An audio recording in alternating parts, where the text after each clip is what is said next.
Welcome, ladies and gentlemen, to another episode of the No Shill podcast, episode number. 11. Dude, remember I called it No Toy? What did I Yeah. call it last time? No toy shill. No Toy Shill podcast. I think I was tired that day.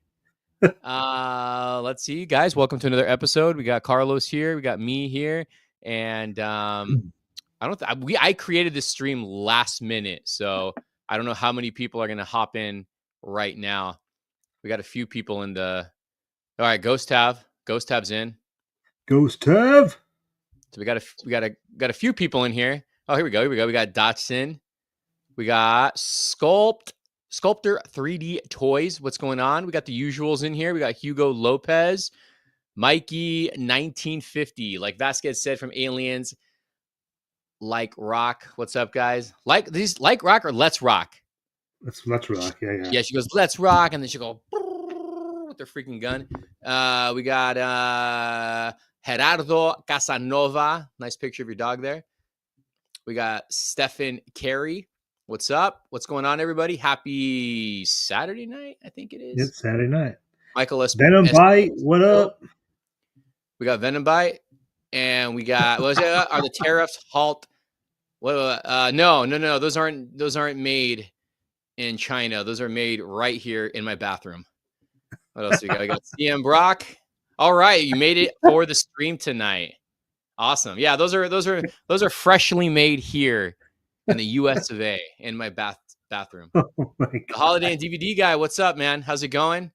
We got an episode tonight. We're going to be talking, I guess, the tariffs, and then we're also going to be talking about comic books, and we'll just go from there. What else? I mean, we could talk about box office too with the freaking Minecraft. Yeah. Before we start doing anything in the chat right now, I want anyone in the chat to say if you guys are from Southern California. If you're from Southern California, just throw an emoji up with the hand up or whatever. I want to have a better idea. Jane's Addiction in the house. Look at that Vag right there. Come on. The Bush. The Bush. Jane said this is a Supreme shirt. I think this is my first Supreme shirt, but I got this months ago. Hey, there's nothing wrong with Bush. What's up, Charlie?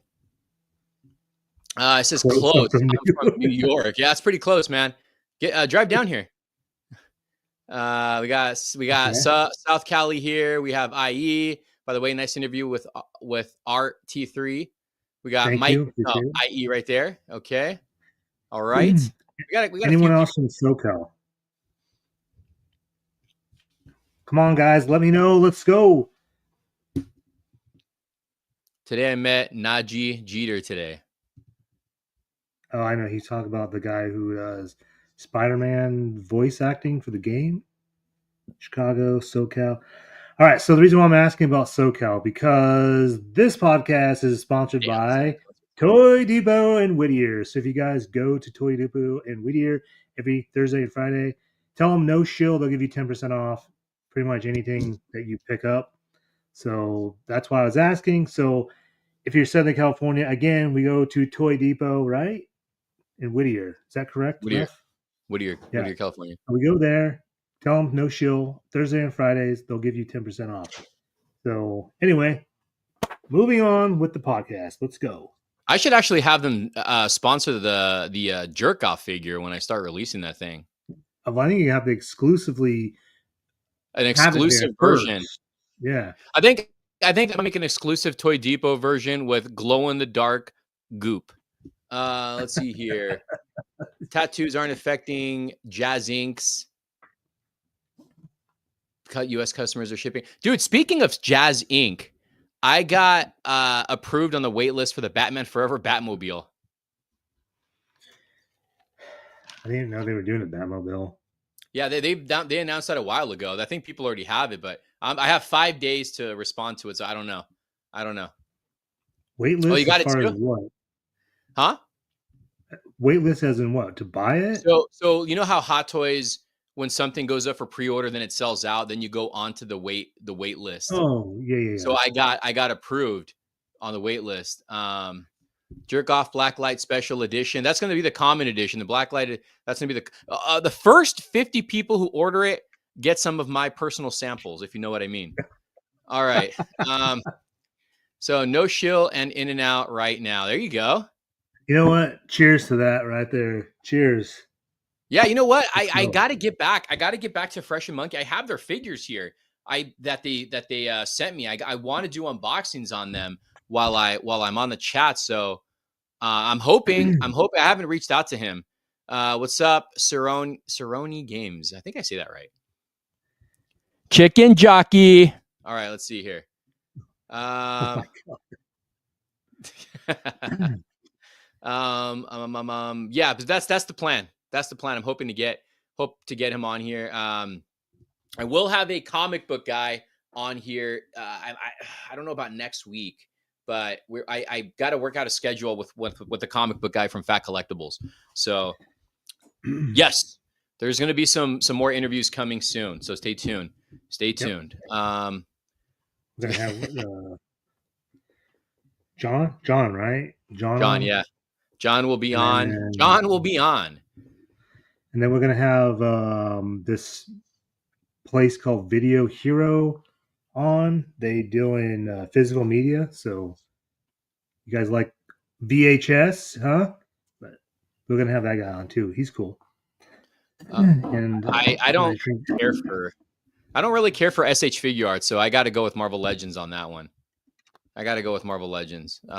Speaking of, I have one SH figure arts, and it falls down every time because it's loose as shit. I wanted people to see this hot toy right here. With his With the eyes are rolled back, and it makes it look like he has white eyes. That looks looks like so good. it looks like he just had an orgasm. Oh, yeah, that happened by accident, and I'm keeping it that way. Let's see here. BBTS increasing the pre-orders if you pre-ordered. BBTS are increasing the pre-orders if you are you talking about the tariffs? Yeah, they're increasing all the pre-order prices. Martha. um, you know what movie I want to go watch tomorrow? I'm thinking about it. That movie, is it called Drop? Yeah, I was gonna go see that Yeah, tomorrow. I'm thinking about going to catch that tomorrow. It was Okay, between so that and and Warfare. Chicken Jockey. What? Warfare. It's a war movie. It's directed by a guy who was actually in the Marines and part of some war. I don't remember, but it looks good. I'm actually excited for Sinners next week. Oh, I can't wait! Can't Yeah, wait. yeah. Yeah. Let's. Did you guys hear Did about you the hear about that? MTS? Yeah, I sent it. I sent you the post. Oh yeah, that's right. You did. You sent it to Yeah, me, and someone else did too. yeah. So, yeah, it's pretty interesting, man. It's pretty interesting. I mean, I'm happy it didn't happen to me. What's up, What up, T3? Charlie? Are you lucky, Charlie? Are you lucky? Be I think honest. he is. All right. He's So we're been gonna the be lucky talking. one to get the jerk off figure first. You know what? You'll get it signed by me with And exclusive do. paint pin. Yeah. Um, I'm seeing Sinners. So yeah, Sinners looks good. That I mean, it just looks good. What's up, man? Steve Donnelly, what's going on, man? The man and the hissy, y'all great work. Y'all both give out. What's up, man? Yo, he comments on everything, dude. So shout out to Steve. Let's see, 8-inch, the Crow figures revealed. Yeah, they're finally, the promos are up, which means the pre-orders should be up probably, I'm assuming like in a month. There you go. See, told you. So we're going to be talking about comic books.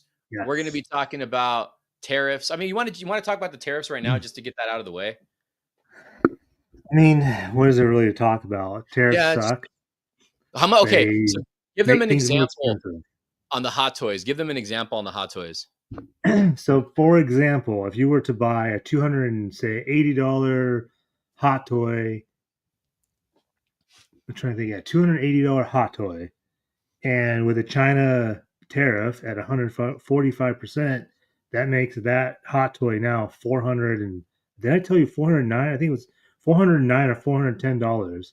So say it's Yeah. just like a basic hot toy, it's going to be double the price. Double the price. But Hot Toys are not $200. Hot Toys are now $300.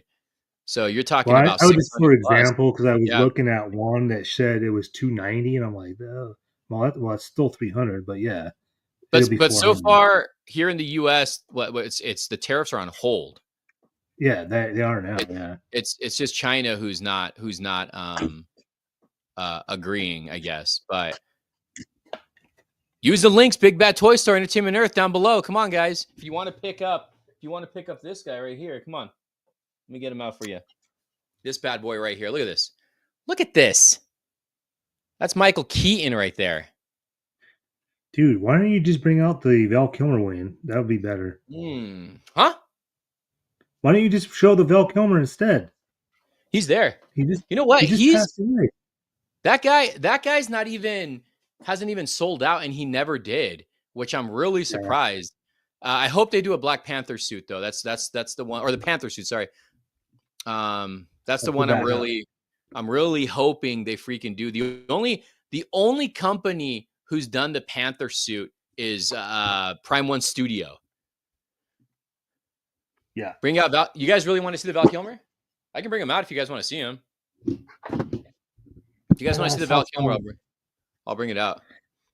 It says here the new logistic. Jamie Foxx. The new logistic shipment China, India, US will skip the tariffs. All right, I'll bring him out. Hold on, guys. I'm wearing a thong, so don't look. Oh, let me go back up to some of these questions. I say the Bruce Wayne Bath Wave is being canceled. Have any of y'all seen this to confirm? No, because my friend Chris, the man collects in Virginia, got 3 of them already. They're already finding them in Arizona, so they're going to be hitting here very soon. Here he is. I'll have him. Mr. Val Kilmer. Yeah, that one looks. Awesome.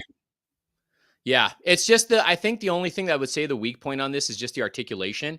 But I think this is a great piece. This is, again, he's still in stock in Big Bad Toy Store.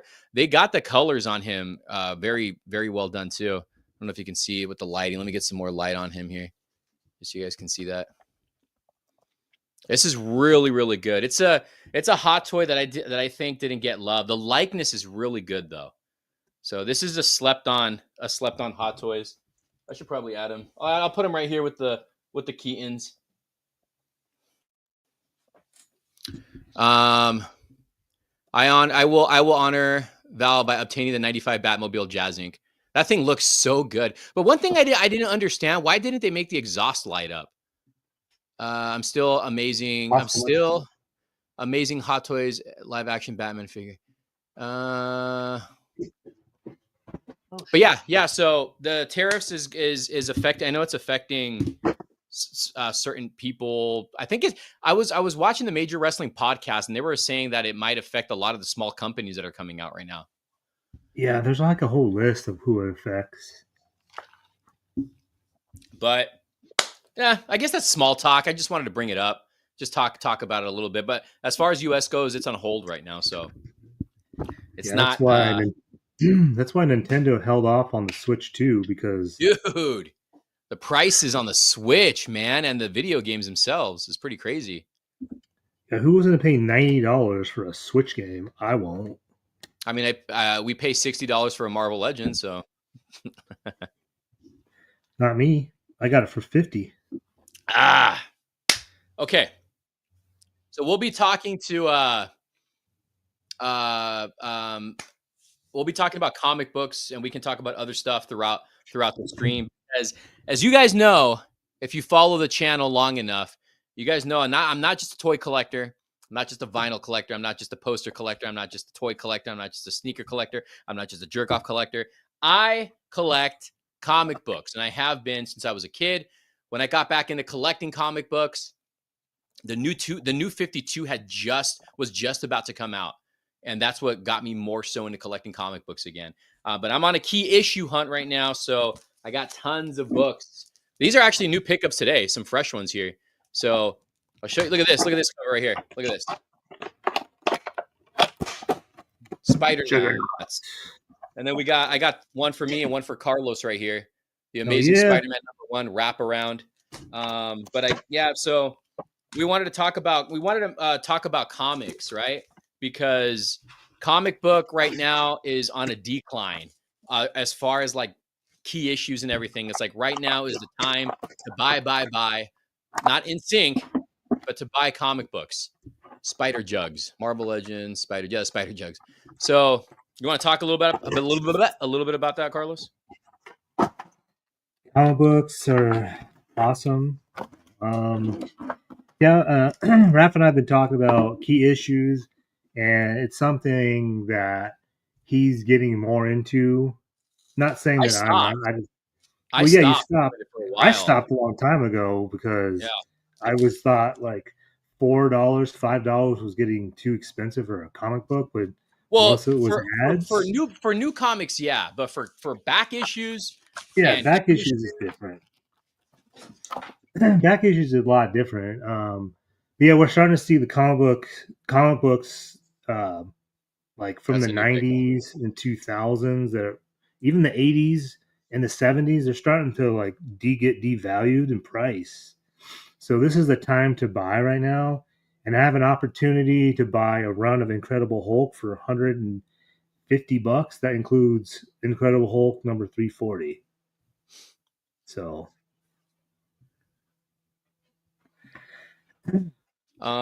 Yeah. So like I right now, I bought a bunch of because I need these.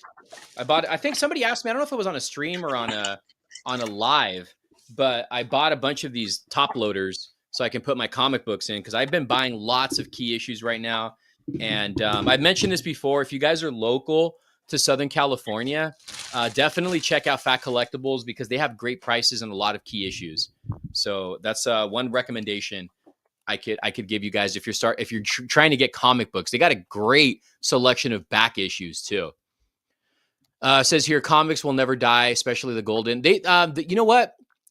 I got some intel on a lot of stuff about comics. But didn't who's the one that told us no one's really buying silver or bronze right now? Wasn't it John from Fat it was Collectibles? John. Yeah, he was telling Yeah, us. yeah. But right now is the time to buy because a lot of stuff's just going down in price. Like a lot of key issues have gone down in price. So uh, that's some advice I can give you right now. If you're looking for key issues, definitely, definitely like look at this, dude. If you guys follow the channel, I got this one right here, the Ultimate Spider-Man Sinister Six first appearance for $1. And this is a key issue right here. So yes, I have a whatnot link. I've told you guys many times. As a seller, it might be one thing, but as a buyer, it's totally worth it. And if you guys use the links, you guys get I think $10 off your first purchase. I think it's $10. Are comics going down in price because comic book movies aren't as hot as before? You You know know, what? That could be a thing too, though. It could be it probably could could be, be but a thing. not necessarily. Um, I prefer buying back issues from the 80s and 90s. Don't think the current. I will agree with you on that. I that's why I don't really buy a lot of new books anymore. I mainly buy 90s, 80s, and below if I can. If I can find some good issues, definitely that. Carlos, you should do whatnot instead of hard sales on the gram. Oh, I whatnot. actually have a whatnot. I quit doing whatnot because Yeah, it take too much. they do. I was partnered with them and I uh I stopped because I couldn't keep up with what they wanted. How can you tell the difference on comics? What do you mean by that? For people my age, Marvel True. Rivals made people more instead in comic book more people more interested. Yeah, I agree. I told I Carlos totally agree. about this because he was linking me to some Batman stuff yesterday on whatnot, and I told you I was like, as a big Batman fan, I honestly didn't buy a lot of Batman books. I bought more Marvel books. It's funny because I have a ton of Batman books, but I definitely like Marvel better. Oh, I have a lot of Batman books too, but I think to me, Marvel was better in the '90s. But I think DC got better after that. Like the New 52, I thought was amazing. Yeah, Let's see. we've talked about this. Like both companies one does better than the other, and then the other one does better than the other. It's just how they do it. Yeah. Yeah. But right now, comics are on a decline. So if you can go buy yourself some like a key issue, I recommend you guys going and doing that. See, right now I'm going to be just putting some key issues in the loaders here because I've been picking up a lot of key issues lately, and they need to be protected. So So sculpture 3D toys. So Raph and I've been going on Whatnot for a while. Like I don't know, probably a year or so. We've been kind of off and on, like checking out yeah, comics and stuff on. So well, I bet we have I an started idea of the temperature, huh? yeah I started doing it again. I think like maybe going on 2 or 3 months, and then I Yeah. started getting like I started before that, but I was buying vintage clothing on there. That's where I got my Spawn skateboard. But then I started Oh, with that's why. comic books recently. So, but now I'm on like full force. Like, look at this. This is a very clean copy of this. Yeah, I used to have that book. Yeah, I think I got the whole run. This is going in a top loader. So this is a key issue right here. Look, want to talk about key issues? There you go. That's a key issue. Oh yeah, that book is in that dude's lot that I'm gonna go see on Monday. Yeah, this is a key issue right here, especially because they're going to be introducing the X-Men in the MCU. So let's see. And then this one never really did anything. That's Bane's first appearance right there. Strange. Yeah. So, but it's still I like Bane, so that's the reason why I got it. It says here the new 52 was great, but it was ending back as confusing as pre 52. The new Kyle Biggins Batman story looks interesting. Power Rangers theme, Batman in the future. Yeah, I know what you're talking about. Let's see. I'm comic book. I'm in Whatnot for 1.5 years. I sell some 3D prints and I traded some. Oh, that's cool, man. Let's see. Any flea markets this weekend? No. Next weekend. The 90s Spider-Man. Yeah, the 90s. I got some 90s stuff right here. You think Sadie Sink is Jean Grey? I don't know. What do you think about that? What do you think? What do you think Sadie Sink's gonna play? Firestar. Really? Yeah. You think they're gonna introduce that? Isn't Firestar? Either She's not an X-Men, is she? no. I think it'll be should either be well, we got options. It's either a variant of Mary Jane, Firestar, or they're trying. Someone was saying that she's going to play some girl or some girl villain. I don't know. I've never heard of her. Must be some new character I've never heard of. But I'm Yeah. betting either MJ or Firestar. Venom's first comic cover right here by Yeah, that McFarlane. was the one we saw in line when we were waiting for McFarlane. Like Yeah, lots of people had that. yeah. So I actually originally had this like several years ago, and it got ruined with a Shill. lot of other key issues that I used to have. Um, Ghost Cat says Firestar's a mutant. Did I you read don't the new see it. Batman Hush 2? I haven't read it yet, but I do own it. Do you still like? I love horror movies, man. You want to talk horror movies? I love horror movies. I think they did make a Firestar as X-Men. I thought so. I thought they did. Hey, Let's see. IE, I'm down, dude. Send me a DM. I'm down. Oh, look. This is a swamp meat find right here. This is $1. This is the one I was telling you about, Carlos. Yeah, I remember that. The Hydro Man. $1. Should I put it in a top loader? It's actually not in bad condition. I thought it was. It's not in bad condition. Can I have it? Sure. $50 just for you. That's friend price too. That's a friend price. That's friend price. Yeah. Shit. Otherwise, it'd be going on Robert's one balls for Uh, for a lot higher. But like a lot of stuff that I have right now that I'm going through, it's a lot of Marvel. Like I read a lot of Marvel as a kid, like Wolverine, X-Men, Uncanny X-Men, X Factor. I read a lot of Marvel books. Look at these. These are hot books right now too. These are right before Venom came out. 298 and 299, and I already owned issue 300. So these are hot books too. Let's get into favorite Jason Voorhees. Probably, I don't know, like the look, or are you talking about film? McFarlane Spider book for $1. That's a good deal. He's got Magnus. I think I got all the ASM Ed. That's good. That's good.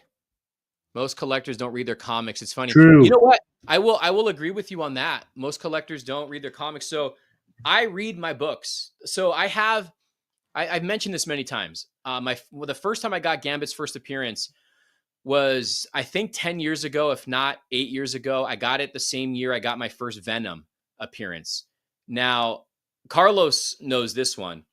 I just recently picked up a raw Amazing Spider-Man book because I wanted to read it. I've read reprints, but I want to read an original. And I just picked up, I think a year ago, maybe 2 years ago, a raw Gambit first appearance. So I read my books. I do read my books. Favorite look and film. Favorite look would probably be when Kane Hodder took over, and I forgot what movie that was, but I always liked the final chapter. I honestly don't care for graded books, man. It's just me. It's just me, but I don't know. What does that say? We'll buy them all. Since comics are going down in price, will Robert the Scalper buy all the Twilight sagas? He's got them. He's got them. First, second, third, and fourth printings. So these are definitely going in top loaders right here. The 298, 299. But I'm not gonna lie, the grading stuff is kind of growing on me. So it really is. I should have bought more top loaders. Yeah, you should have. I don't have that many, but just certain ones are going in here right now. Yeah, and then Carlos was with me on Whatnot yesterday on one episode, and I have issues number 3 and 4 of The Dark Knight Returns, and yesterday I just picked up 1 and 2 because The Dark Knight Returns is probably my favorite comic book adaptation of Batman. So I remember with Pennywise Shrine, bro, it was epic. I still have all my Pennywise stuff. If you could spend huge money on comics, which would you spend the most? Talking about a key one. If I could spend money on one issue, I know everybody would say like Superman because it's the most expensive. Me personally, I would go with Batman's first appearance in Detective Comics. Do you consider cameos as a real first appearance? It's funny you say that because I just picked up a cameo appearance that I never owned, but because I'm such a Gambit fan, I had to pick it up. So honestly, like this one here, issue 299 is technically Venom's cameo appearance. So I guess it really depends. Oh, this is one that needs a top loader. The Wraparound WonderCon signed by McFarlane. Definitely. So I bought, what did you say right here? I bought Rat City Spawn design paint job is butts. Hey, what do you think? What do you think about cameo appearance? Do you consider that the first appearance? I know, like when they do, like for that example, Venom, like just like they did Carnage. Carnage was in the issue before he was on the cover, so yeah. People call that the first appearance because he's on the cover. Yeah. I consider the one that came out before. Wait, which one are you referring to? What do you mean? Carnage. So that's like 361 is his first appearance, and then 362 is his cover appearance. I consider their cameos their first appearance. But the cameos never sell that for that high. No. You mentioned Batman Hush. Here it is. I haven't read it yet. I need to read it. See, here we go. This is Gambit's cameo appearance. X-Men Annual. So I had to get it. And you know what? I actually read the book. And he's in it a good amount. So you know what I don't like, dude? Some of these don't fit in the top loaders, and it's upsetting.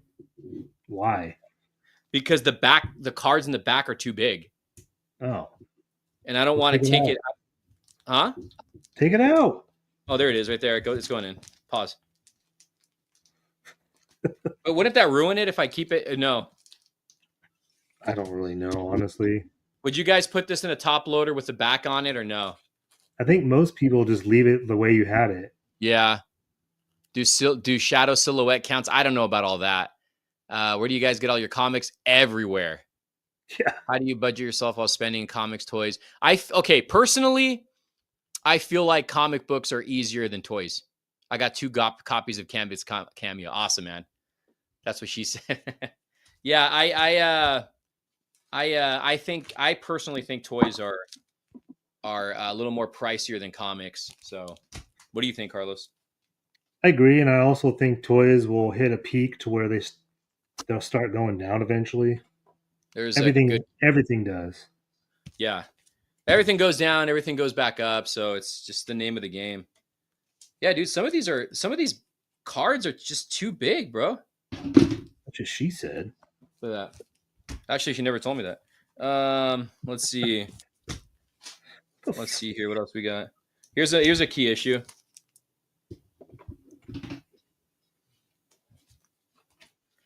Yeah, this fits. Let's see what else we got here. Is that Silver Age top loader? If not, give those a look because they're a bit wider. Huh. Silver Age. I gotta look at why not just trim the backboard? I guess you're right. I could do that. Are they maximum? Maximum. Oh, Let's see what else. Oh, here's it. This one needs. I don't even know if this is going to fit the top loader, but this is a key issue right here. And Hugh Jackman just actually did this pose in that breathing video. oh, that's right. Yeah. So that's a this is the top loaders I got, guys. I don't know. There might be different sizes on them, but yeah. So this is a hot book. And this is a book that, for the most part, has always been kind of expensive. So it's not going to fit. This one's not going to fit either. Yep, not going to fit. So I'll figure that out. Here is this is Gambit's second appearance. So this book right here was the first book I got with my allowance when I used to mow lawns as a kid. I couldn't afford Gambit's first appearance because it was $50, and in the '90s, that's a lot of money. And I bought this one for $20 at the time, and I was so dude, you had no idea how happy I was to like have this. I kept on looking at it, reading it. I was like, "This is Gambit's second appearance right here." No, takes up more space than comics. It's true. Do you like the Wolverine versus Hulk or Wolverine versus Hulk? What about you, Carlos? Yeah, Wolverine versus Hulk. Here's another key issue right here. I think did I buy that book? I may have bought that book. This is I'll know on one of my Monday. favorite comic books I own, baby. That's the non-graded one. This is the one I got on Whatnot like 2 years ago. Yeah, it's also not the non-jerk off version. I jerked off on it, so technically it's a jerk off version. So talking about key ones. When goes to SDCC for an artist to sign, what do you prefer? Front of internal pages, or do you believe the signature can make a comic more value? Do you believe a signature can make? Okay, so I honestly don't go for signatures for value. I go for it because I love this whatever book so much that I just want the artist to sign it. So that's why I don't care for value, to be honest with you. Do you have any Tarman figures? I do. 2-3, stop. Keep the toy in the box. I already have all these. These are doubles, so I could open them. I own, I think, 5 graded books, maybe 6. Have you heard about the CT toys? No. Oh yeah, CT Toys. I know who they are. Is like Superman holding super. Yeah, I guess you can say that, right? Let's see. This was $1 find. Remember? This was $1 find. Oh yeah. That cover is sick. Yeah. Number 100. Yep. I have the first appearance of Lobo. I actually want that. I'm not going to lie. I do want that. Better get it before it goes up. If the movie's good, it'll make it go up. Yeah. If the movie is good. Let's see here. See, these were dollar comics that I found, dude. I like that one. Yeah, it's a cool cover. It's a cool freaking cover. I was always a fan of Marvel Comics Presents. That was one thing I absolutely love. I just picked up a first issue on that one. This is a dollar find too. I thought this was just cool. It was a dollar find. Just Oh, that's the homage homage. to Yeah. Action Comic. I got the Inferno for $1. I have them in better condition, but I couldn't pass on these for $1. Like if you can get, look at this, Robin 3000 with Chicka Chicka Slim Shady. That's what I thought about when I looked at that. I was like, that's Eminem right there. Have you ever had somebody sign a book who had nothing to do with the comic book, like voice actor? No. I that irks me. And I talked about this with Carlos. I've talked about it with Terror Pops. Like, for instance, Terror Pops got Cal Dodd to sign his Slappy Pop. And you were here when I was talking to him about it. Remember? I was like, he didn't voice that. That's the book version, but it irks me. I know Fonzo's the same way too. Web of Spider-Man 18. You reminded me, Frank Miller, his covers recently are really weird. What are the best spots to buy vintage comics at? You know what, dude? Anywhere. Just go look. Just go hunt. Anywhere. Here's Secret. Weren't you trying to get some of the Secret War stuff too, right? Yeah. I got several issues of Secret Wars. I had an opportunity on Whatnot, but I was spending too much money. I gave up. I think this is another good book too, right? I don't know if it's a key issue, but it's the cover. I think it is a good book, though.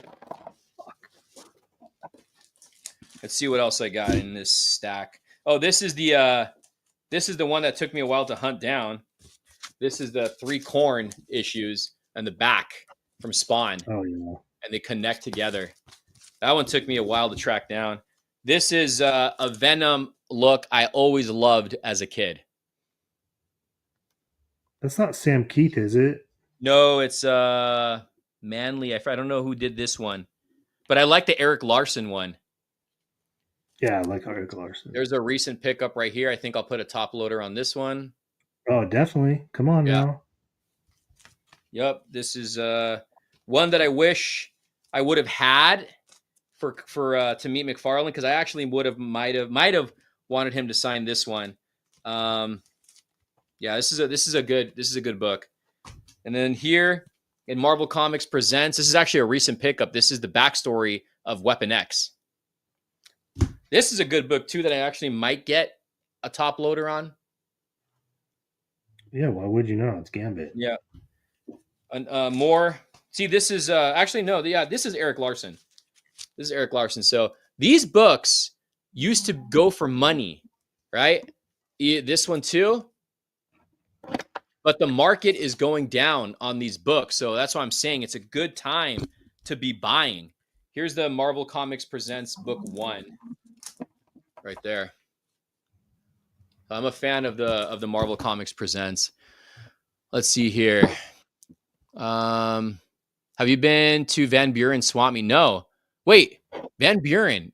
Yes, I have. I have not been in like 3 to 4 years. Have you been? And if so, how is it? I prefer reading compendium so I can. I get it. The cover is pretty iconic. Yeah, definitely. What are key issues and how can you tell the difference from the regular ones? A key issue. What's a key issue to you, Carlos? Let me think here. Like this could be a key issue to you if you want it to be. X Factor's number 1.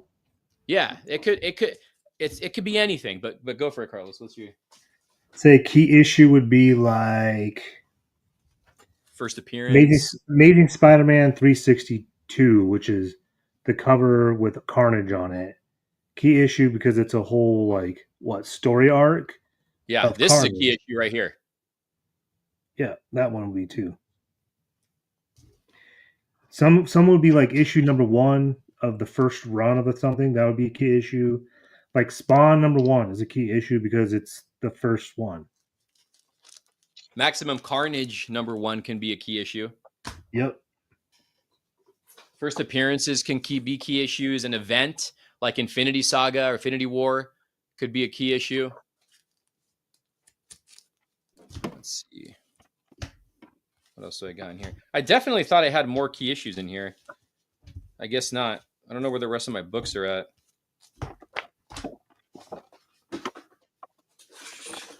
Yeah, I thought all my stuff was in here, but I guess not. Well, I guess that's going to be it for top loaders. Stuff that I'm going to be putting in. As of now, I thought I had a certain Gambit book in here, but now I'm going to have to go hunt for it. I don't know where my gold edition Gambit book is. Oh, I think it's in a case. Actually, it's already in a box. Let's see here. I'm surprised you didn't ask McFarlane to sign a bunch of Batman books since he won't in a few. He still will.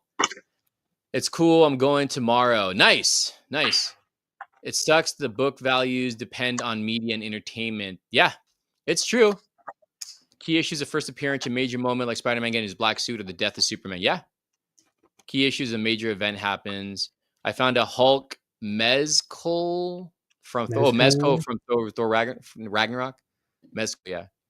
My key to snag is Swamp Thing 37, the first John Yeah, I actually just bought the Mondo exclusive cover they just did at the Swamp Meet. Mike Manley is the cover artist for Dark Heart. Yeah, I knew it was Manley, but I'm not familiar with him a whole lot. I'll show you the other one right now that I thought that is one of the Venom looks I grew up loving. But there's another one too. So that's it for this box as far as like key issues I'm putting in the top loaders. I still got more. Well, you swapped the heads? Yeah. Made him X-Men? This opened up the new Xavier Savage Land Target exclusive. Xavier.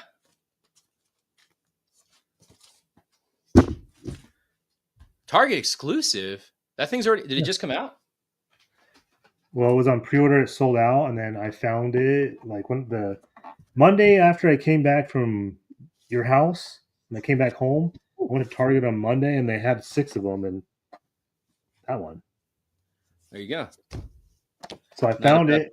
I bought 2. I bought one the other day, so I can open one. Yeah, some of these do not fit, man. I'm telling you, that's what she keeps saying. I love this book, man. This is one that I used to read a lot as a kid. Who drew that one? Was that Bagley? I don't know who drew this one. Yeah, it was. Yeah, I could tell by his artwork. That's the guy. Yeah, so you remember when McFarlane was doing Amazing Spider-Man, and then he went off to do Spider-Man #1? Yeah. And you notice that, like right after that, Eric Larson took over Amazing Spider-Man. Yes, that's yeah. I like his artwork. Do you think they did that because they had similar looks, style at the time? I don't know. I think so. I know if Todd's not a fan of the sloppy Venom look. And that was Eric Larson's doing. Eric Larson, he did the sloppy Venom? I think so. I like the sloppy Venom. I'll show you right now. I thought that the one I showed you was Eric Larson, but that was Bagley. See, this right here is Larson. Yeah. That's Larson. Let me see here. I know I have it here somewhere. Venom. Oh, maybe I don't. Maybe it didn't fit, and I guess it didn't fit. I have to find it. It's one of my recent pickups. Where the hell did it go? Oh, it's all the way in the bottom. I'll show you right now. Yeah, I'm missing more books, or they're in bins because I wanted to see where my dollar McFarlane finds were. Let's see. Because I really got to see what I need because I tend to buy doubles on a lot of stuff. But if you get, Yeah. oh, dude, this one needs a top loader right here. How the hell did I miss this?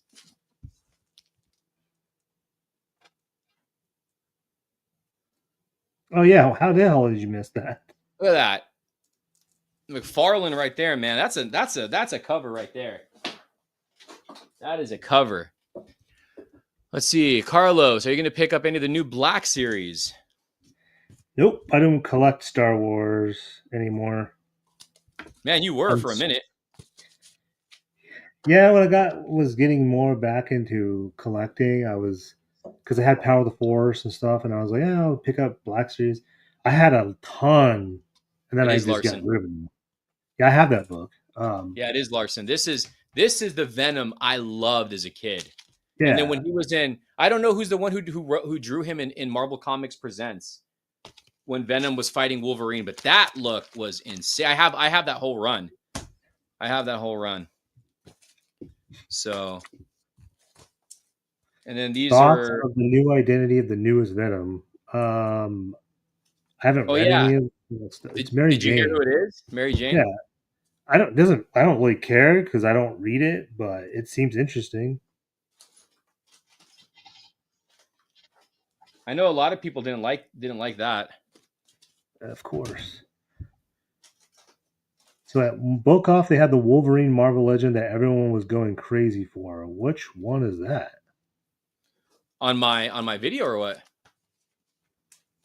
I don't know. It's Hugo is just saying that Book Off has a Wolverine Marvel Legend everyone's going crazy for.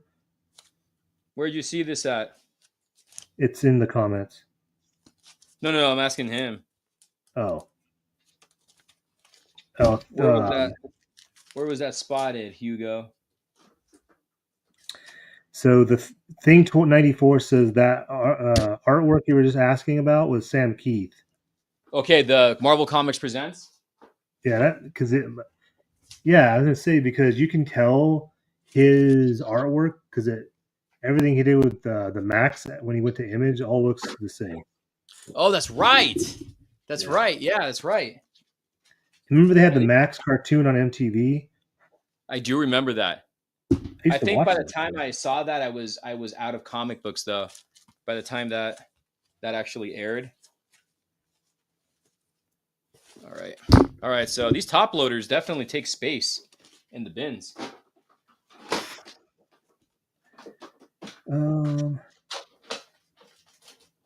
All right, that's Then it. let's see. Mr. Deadlights wants to know your thoughts on the Thunderbolts trailer.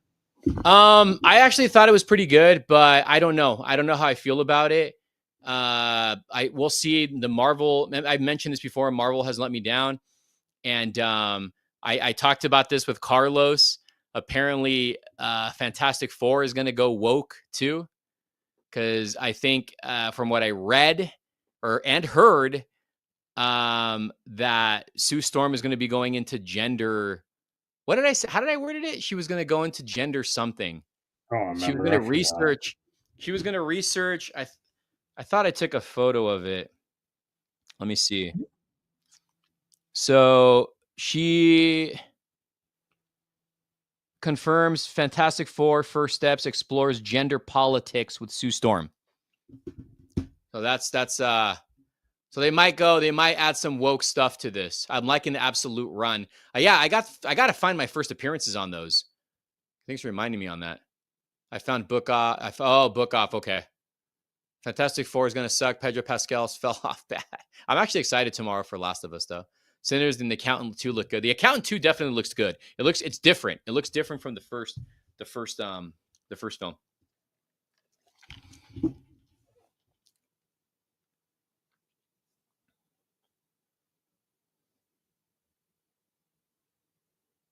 I'm gonna unbox this for you guys. I just picked this up today. I had this. I put a down payment on it at WonderCon, and I actually was supposed to pick it up at the end of the day, and I forgot because I was trying to see if I was going to find anything else. These are lobby cards for Batman '89. So I figure, why not? I'm a big Batman guy. Oh, wow. Dude, these feel kind of crazy. Look at this. Look at that. You got Jack Nicholson. Hot take. Carlos doesn't think Jack Nicholson is the best Joker or a good Joker. I Is didn't that say he one? was a good Joker. I just said he wasn't the Yeah. best. There he is. He's laughing at your comments. Look at that one, dude. I love this one. That is sick. You made me remember. Him and Vicky Vale right before they get freaky. Can you pass the salt? There you go. Oh, look at that. Come on, hit me. Isn't that crazy? Heath Ledger said the same thing. Oh shoot! I didn't even think about that. Right? He says the same thing. He's like, come on, hit me. Same thing. How many of you guys put 2 and 2 together on that? That's pretty cool, though. That's pretty cool. I love this movie, man. I really, really love this movie. Are you gonna frame those? I'm thinking about it.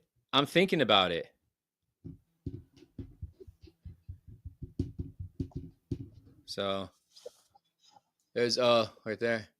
Oh, and purple. I love purple. What do we got? What's the next one? How much do you weigh? Is that one? Look at that. Bats, they're great survivors. Why'd you bring me here? That's it. No Batmobile one, huh? You should voice Batman. That'd be pretty cool, actually. He said he has more, dude. And he says he has individual ones, some different ones. He says he might have Batman Forever. He's got some Tales from the Crypt. And I forgot what else. I gave him a list of stuff that I need. So check out Atomic Art, guys. If you're into posters, vintage records or new records, music-wise, or even soundtracks, or even magazines, comic books too, or lobby cards. Check out Atomic Art on Instagram. Let them know Seha Man sent you. I never realized how close. I mean, I guess I did the first time I went to go visit him, but he lives like less than 10 minutes from me, which is crazy. Here, I'm gonna put a link in the chat for you guys. Yeah, go check him out. Check him out. Give him a follow. If you guys are collectors on posters or even, like I said, lobby cards, freaking, you just got. Do you have your steelbook from him? Do you have it with you? The Crow? Where is it at? It's in my house. Go grab it, man. It's in my safe. Mother sucker. And then Okay, Fonzo 13. Fonzo 13 got the lobby cards for these right here. I know T3 really wanted those. He really wanted those. I love Kim Basinger. You weigh a little more than 108. I love Kim. Batman 89 is timeless. Heath will always be my favorite Joker.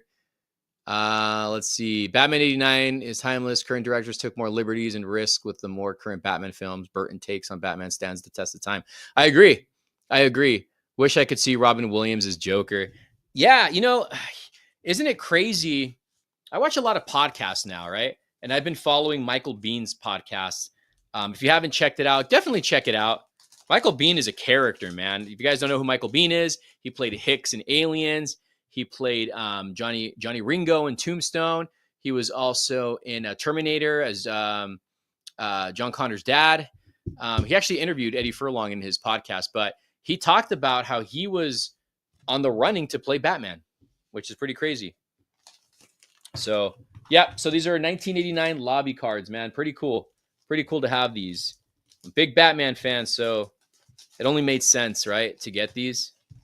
I think these are just sick, so I got to place these in here not permanently, carefully. I actually own a very rare Joker promo card, a black and white one that I got several years ago. This is going to be hard to put back in. Let's see here. Raph, a good comic organizer, try CLZ. Is it paid services connects with cover price, etc? It really works, demands, adds up, but it helps. I'll look into that. I feel like I have that. I could be wrong. I got to check my apps.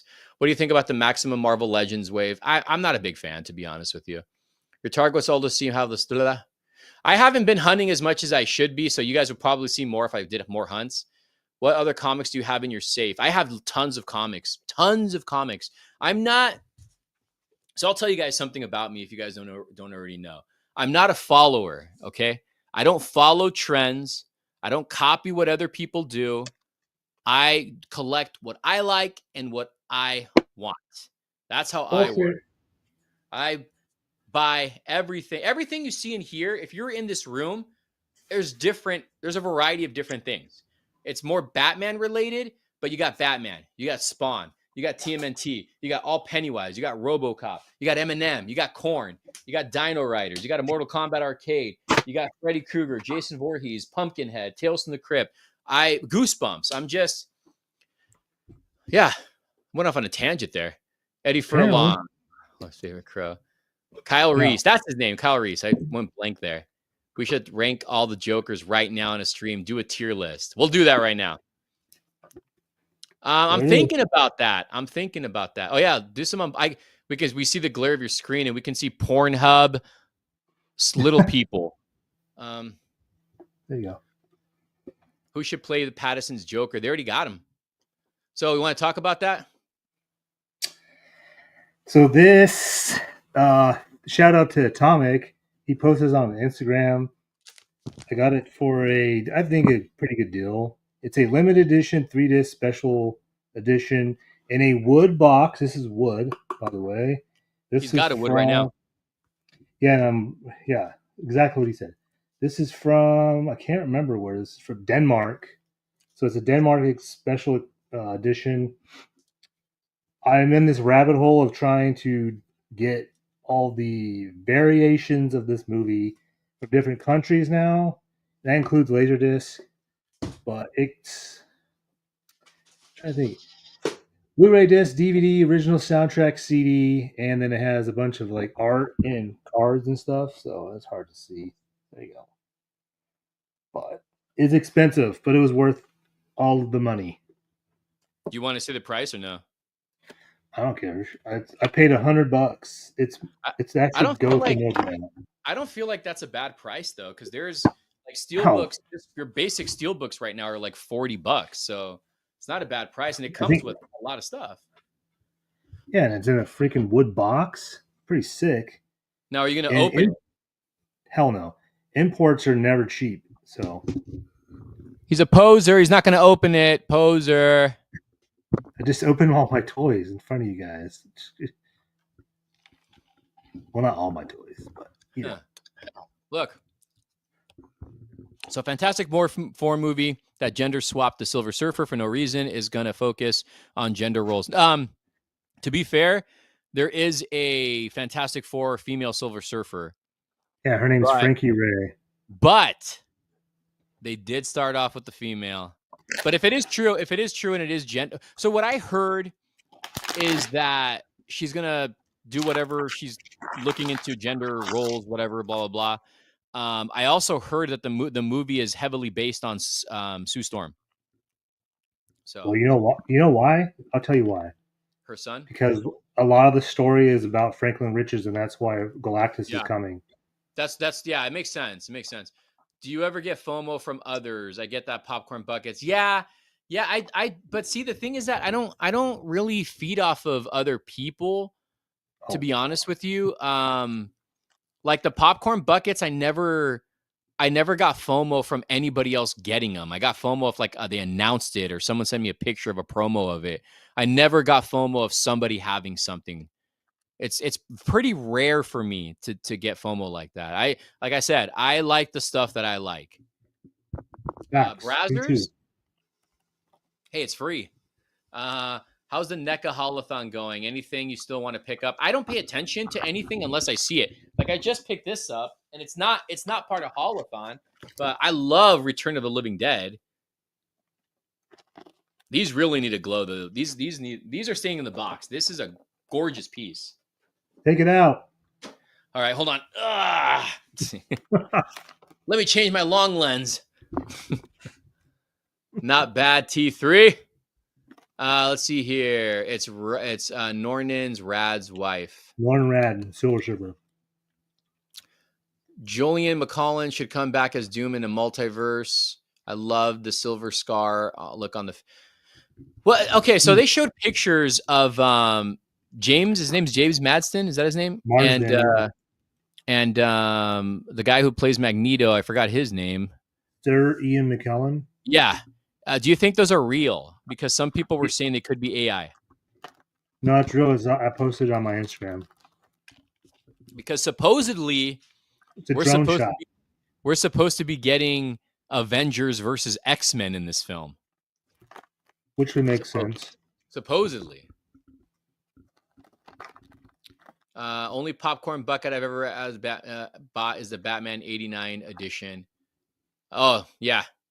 Wasn't that the Batmobile? I never got the Batmobile. Mm. What's the most expensive thing in your collection? I couldn't tell you. I can tell you right now that I have in here in this small space. Probably the rarest thing is it's got to be either my which one? Jerk off figure? The jerk off figure, yeah, the prototype. The prototype's pretty rare and it's all cream colored. But I would say the rarest thing is either my legend statues that I have right here or my 2 Pennywise Prime 1 busts are probably the rarest things that I have in here. Or it could be my T-Rex Dino Riders too. I would say that. That's like 95% complete, I think. About 95% complete. Doomsday is looking bad, man. Way too many characters. I mean, it could be a bad thing, but we'll see how they handle it. Look at Endgame. Come on. Yeah, why did they kill him off in X-Men 3? Do we know why? Was it so they can focus more on Hugh Jackman? It was because he wanted to go Superman Returns. He's even said it. He even said it was a mistake. Yeah. Damn. If they have Hugh in the yellow cowl, I have a feeling, now this is just me, that Hugh's going to end up burning himself as Wolverine. You know what I mean? Like people are going to get burned out with his Wolverine. They're going to be like, all right, we need a new one already. Yeah, I think we should get one anyway. Yeah. Grail Piece, first release, jerk off figure. Yeah. You remember how toys used to come in with the slime? Oh, mine's going to come with slime, all right. Let's see. Don't give it to your girlfriends. Let's see here. When y'all go back to, I need to go back to Toy Depot, man. I got some stuff there that's on hold, and I need to go back. I need to go back. I've seen the giant Pennywise you have at Book Off on Riverside, but forgot how much. I think they wanted $500 for it. The plastic's kind of pushed in though. It's a great looking piece. Did you ever see it, Carlos? You never saw it, huh? When you came here? Yeah, you showed it to me. I did show it to you. Okay. Yeah, it was like when we walked in. I was like, that shit's scary. What's your most expensive or rare piece that you have right there in your room? The prototype to the jerk off figure. The second one. That one. That's the most expensive. That's a 10-inch version.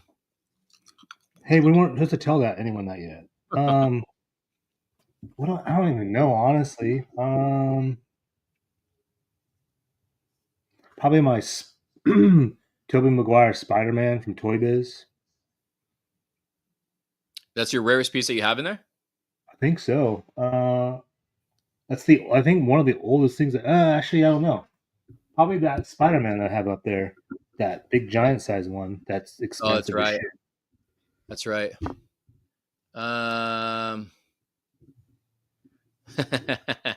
Figures come first. We should hire him for freaking marketing. I like. Well, wait till it says coming soon. Yeah. Oh my God. Let's see here. So Carlos is making another trip down here next month. Is it next month? Ultimate Wolverine. Number 1. Favorite pizza toppings? Honestly, just pepperoni, but I could go for sausage and pineapple. That you could. What about you? Sausage. I'm more of a combination pizza guy. I like a little bit of variety.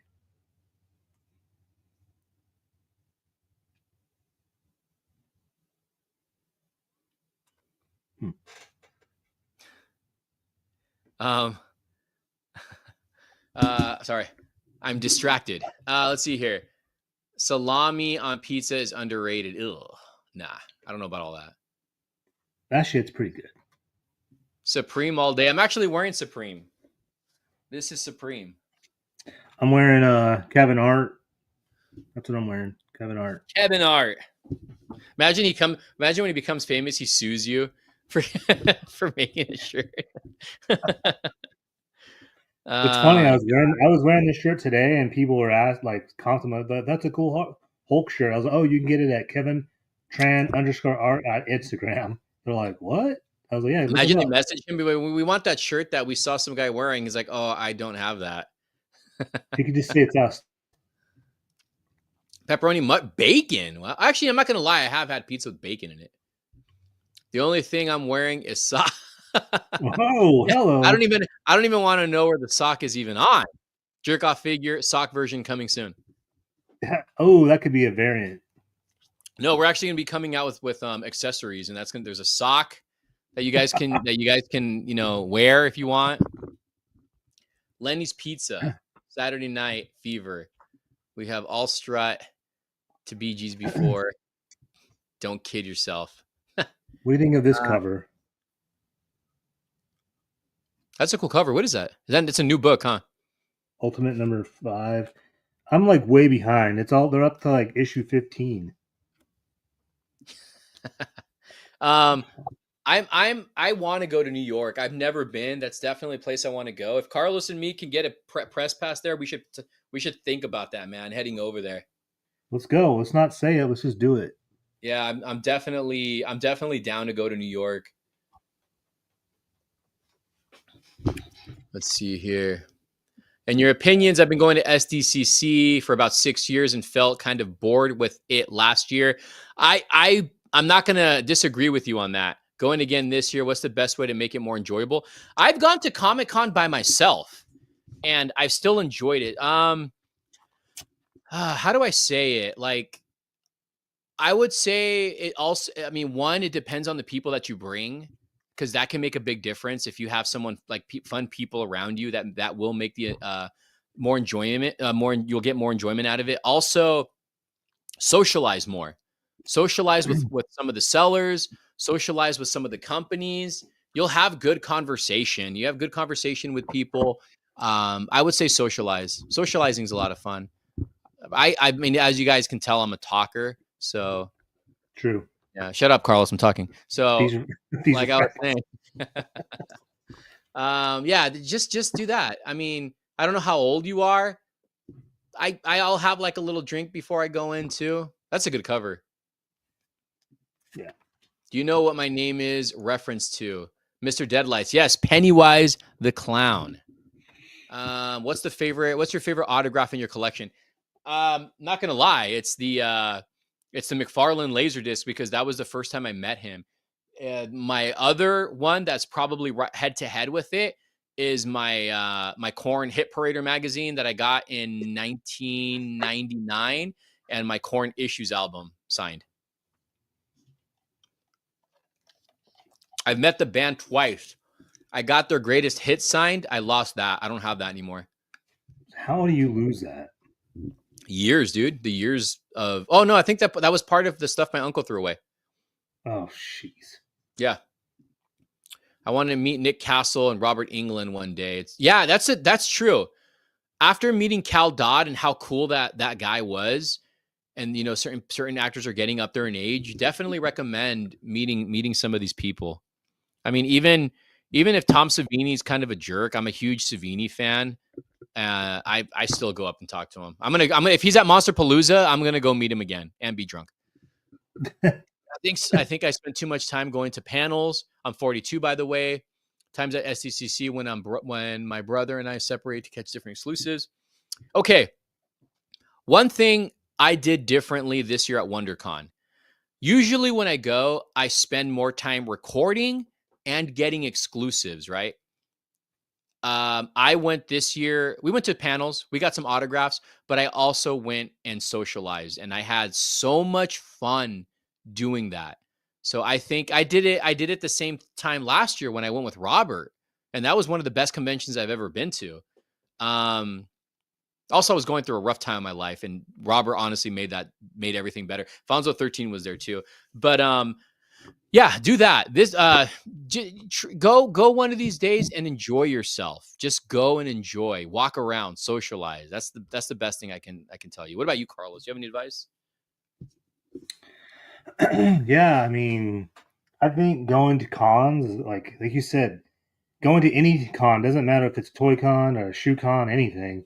As long as you have the people that enjoy it at, as well, it'll be fun. Like I went to WonderCon. We actually last year we went to SoCo Gaming Expo. We That had was no fun. expectations. We That had was no idea what it would be like, and we no. had a hell of a good time. That was fun. That was a lot of fun. Yeah, That's another one that's going down in the books of one of the best conventions I've ever been to. yeah. That And was a then lot of fun. went to WonderCon this year. Experience wise, that's what I want to do. I wanted to experience that. It is definitely comic heavy, but it, I felt like after I've been away from it now, I felt very stressed out the whole time I was there. Didn't realize it till I came home. Stressed out. I was like, damn, I was stressed out. Yeah, yeah. Panels had to line up for panels, had to try to win wristbands to get McFarland's Y- signature. But do you Just agree though? There wasn't a lot to record there, right? no, I mean I recorded. Like if you guys Yeah, watch my video, it's pretty broken up because yeah. it just we were in line for panels pretty much both days. And the second day, I was just like, you know what, go do your thing. I'm gonna go look around and try to find some stuff. And yeah, everything was just like I was just short like videos because there really wasn't really much to record No, in there reality. wasn't. There really wasn't. So But when you it come was just a down, fun experience. we're doing things differently when Carlos comes down again this time around. You guys will see that when he comes back. We're definitely going to do a lot differently, and we're going to do more content, and we're definitely going to be doing a live together, man. So Yeah, two we didn't get a times we chance didn't do to do that. We didn't get a chance to do that. Nick Castle also directed The Boy Who Can Fly. it. Mm-hmm. Uh I'm upset with a lot. Do you guys have no idea of the stuff that got thrown away? I took care of my stuff, my comics, my cards, dude, my cards. That's what's killer, dude. I think I had full base sets of Marvel masterpieces, even the rare ones, and Marvel medals, my cartridges for my video games, all that stuff's just gone. My drum set, all my rock magazines, vintage clothes. It's gone, just gone. Cal was really cool. Got my Mondo SDC exclusive signed. Oh, the Wolverine. Yeah, Cal's a cool guy, man. Cal's a really cool guy. Thanks to Carlos for recording, though. Man, That was when I was stressful. telling him, I was looking at him. There was a lot that I cut out. There were still some clips I cut out. Like Should have left it all in. there was a clip of me going like, "Are you recording? Are you recording?" And you were like, Should have left it in. you didn't say anything, but you were going like this, and I'm like, I'm like, what the hell is he looking at? I'm like, why is he looking at Fonzo? I'm like, what the fuck is he looking at? But you were just like this, and I'm like, I was looking at you. I'm like, what? And so, yeah. Should have left it in. Well, Robert, go with you on the next con or Elliot Page. He's going dressed as Elliot Page. He agreed to go with us, I think, to Southern California Gaming Expo. So that should be really exciting.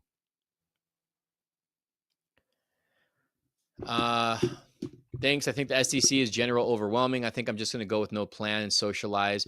Dude, socialize, network. I mean, I don't know if you have a YouTube channel, but either way, just go and just talk. Just talk.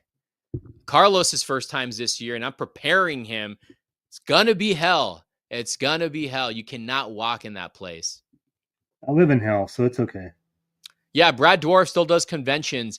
Terror Pops is actually, he mentioned to me the other day, him and his daughter are doing a panel together or a signing. I don't remember where. Nick Castle also directed Dennis the Menace. I don't think I knew that one. Snyder Ketchup Party. next time. Hey, we should do a meetup right here with some people. We should go to Toy Depot We and do a should. meetup. We should do a Let's meetup, do man. it. Yeah, We let's charge talk to Kevin. $10 a head though. Nah. I charge you $80. Let's Oh, okay. definitely ask Kevin about it, about doing a meetup. I'm down. Scotty, I'm not familiar with Scotty Young. Oh, I love Scotty Young. Which one's he? That I don't. is like dude I Which want to wait, meet. which one did he? What did he draw? He does like the kind of like the baby versions of everybody. Did he do the X-Men baby versions? Because there was an Yes, X-Men that's cover him. where they. Hold on. Let's see. That's I him. I, I just bought. I rebought that issue a few years ago. X-Men baby cover. Let me see. I don't. I know. We could be wrong. We could be wrong. I don't know if it's the one that I'm thinking about. Oh, I'm not even gonna remember, dude. Scotty Young. When did this guy start, or when was he? He was what, like mid to mid lit 2000s? Okay, no, it's not him. It's not him. The one I was thinking about, and I can't find the cover because if I put X babies, it's not popping up. Um, was there anyone at the con you passed on meeting that you regret now? I did not know Michael Bean was there. I honestly didn't even go through a lot of the events or a lot of the aisles. If Michael Bean was there, I would have loved to have gone and met him. Yeah, no, that's not the one I'm thinking about. That's Oh, Scotty Young. that might be him. Yeah, That's a it's Scotty 90s, Young. but it was a 90s comic though. He does all kinds of versions. Michael Bean, I love his podcast, and the guy's real straightforward, man. That guy's like real straight, and that's what I like. X baby, man, X babies, 1990.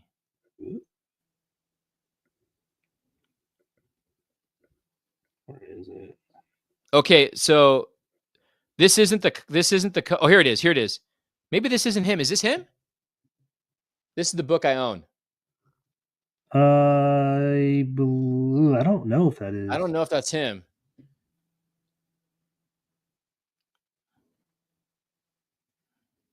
I don't know if that's him or not. Oh wait, here's So the artist. this is him right here.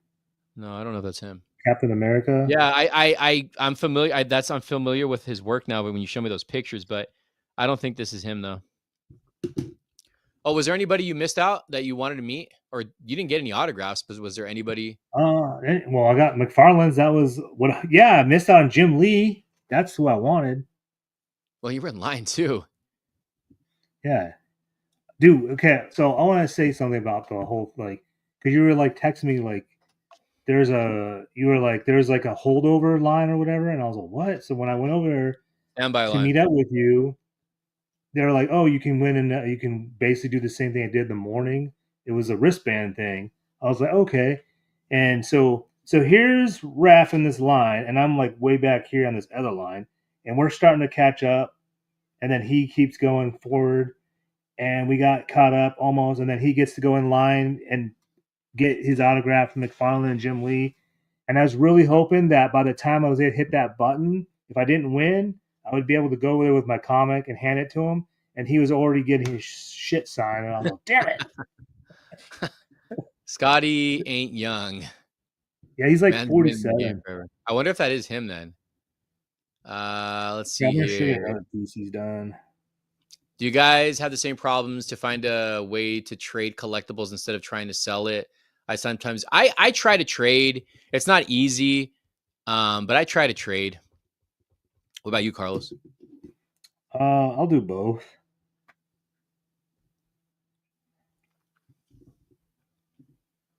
Best sites app to sell.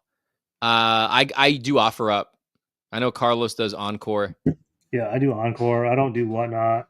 I'll sell on eBay every once in a while, but Encore is the way to go.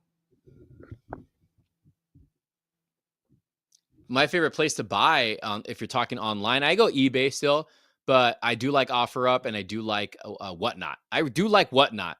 I really do. Dude, speaking of, I was going to do a video on this, but I have my box from the one that you linked me to. Let's do it. Open it. All right. So Carlos actually linked me to this one right here. So I'll do an unboxing on it. Muggsy, is Alex Proyas on your list? Yes. I heard he's a real asshole too. So who knows? If It's I like when I became met Tom anything, Savini. I was yeah. drunk when I met Tom Savini the first time I met him, and I was still chatty with him, man. And he was not responding to anything I was saying. And He's like, just my another aunt drunk guy. was like, he's such a big fan of your Night of the Living Dead movie. He didn't say jack shit. Even He's when like, I already. I told him, I was like, man, I love your version of Night of the Living Dead. But if I get anything signed, obviously it would be my original Crow poster. So that would be definitely for sure. It just sucks that Brandon Lee passed away, so it would be incomplete. All right, you guys ready for this? Oh, shoot. He threw these in. I didn't know this. I wanted this, and he threw this in. Hold on a second. Wait, what did he throw in, dude? Oh, here's the, okay. Didn't I win a figure from this guy? Yeah, there was like you entered in the chat, Oh, look at this. whatnot, and then you Look at won. this. So it's been opened, but look at that. And it's got the box. It's got the box, obviously, but Wolverine's missing his mask, but I have a loose one that I can put the mask in. I've been wanting this for a long time. I'm pretty sure it's not going to have any like instructions or anything in here. I just want to show you guys the bike. I've seen this at Toy Depot, and I've been wanting it. I haven't. Oh, this is clean. Look at that. He's got Wolverine's face right in the front. Look at this. This is clean, man. This is nice, and it's got the figure in here too, but no instructions. But it's awesome that it has the bike. But you can get this figure easy. So I have one carded and I have one loose. So I can use the loose one for the mask, or I can swap the figures. It doesn't really matter. So that's one item. And then another one. So I actually gave him the option to buy that because I was gonna buy it. I was like, "Do you want it?" And he said, "Yeah." I was like, "You can go ahead, get it." Oh, he forgot to give me the figure. Oh, it's right here. It's right here. I want a free figure, and I didn't even know who to get. I don't know anything about wrestlers, man. But he gave me an option, and I was just like, sure. So this is the guy. I literally got into the stream, and I won. It's this guy right here. Look at this. That guy, we can smell the rubberness on him. I don't know who that is. I thought it was Triple H. Oh, it is Triple H. Yeah, I can tell by the it tastes like Triple H. Oh. Oof. So, oh, dude, he threw in another free item. Okay, this was an awesome item. What did I pay for this, dude? $15. $15, yeah. You know what's funny? Oh, the Toys R Us tag. Is it $15? $15. This is one that I'm so happy to have. You remember this, right? Check this out. These are rare to find these types of packaging for these. Oh yeah. You do not find these at all. Like you don't find the slip ones like this. It's usually clamshell. This is something I would get Cal Dodd to sign. Well, that was the reason why I wanted you to go in that whatnot, because I saw that in his store. Woo! Or on his table. I was like, oh shoot. This is awesome. So there's that. And then he threw this in, bro. I wanted this too. I saw it and he threw it in. I used to have this as a kid. Godzilla.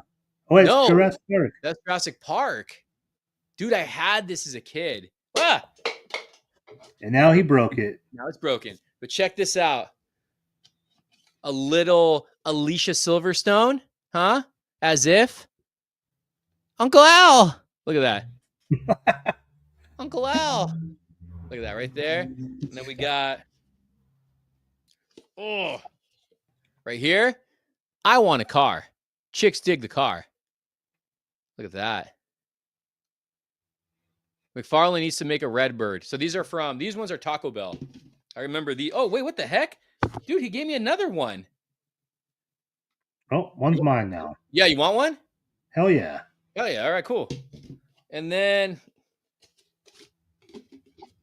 look at that. Y'all gonna fight over little old me. Look at that. That's so. I had these as a kid too. I don't think I had all of them. And I had then, all of those as a oh, kid. this was another one I won. Remember, he gave me this one for free, and this is actually a movie that I like, City Oh Slickers. yeah. Did he ask you to choose one? I don't remember. He just gave this to me. He didn't say he just gave it to me. Oh, that's right. He said I'm gonna throw this in. Yeah, but he didn't mention the Jurassic Park ones and two of them. Hell yeah. That's cool. So I got the Batman Forever glass cups, but now I have these. The only one I'm missing now is Mr. Freeze and obviously Batman. Yeah, and he said that he kept those are the ones that he He kept. kept those, yeah. Uncle Al. So that's pretty cool. And then that's not all he threw in. Hold on. These are the lids, though. I got the lids for him. That's not Oh all he shoot. threw in. We're gonna do another little unboxing for you guys here. Guys, make sure you guys thumbs up the video. We're doing unboxings. Make sure you guys put $50 in the super chat, each and every one of you. If not, we're banning you. Let's see here.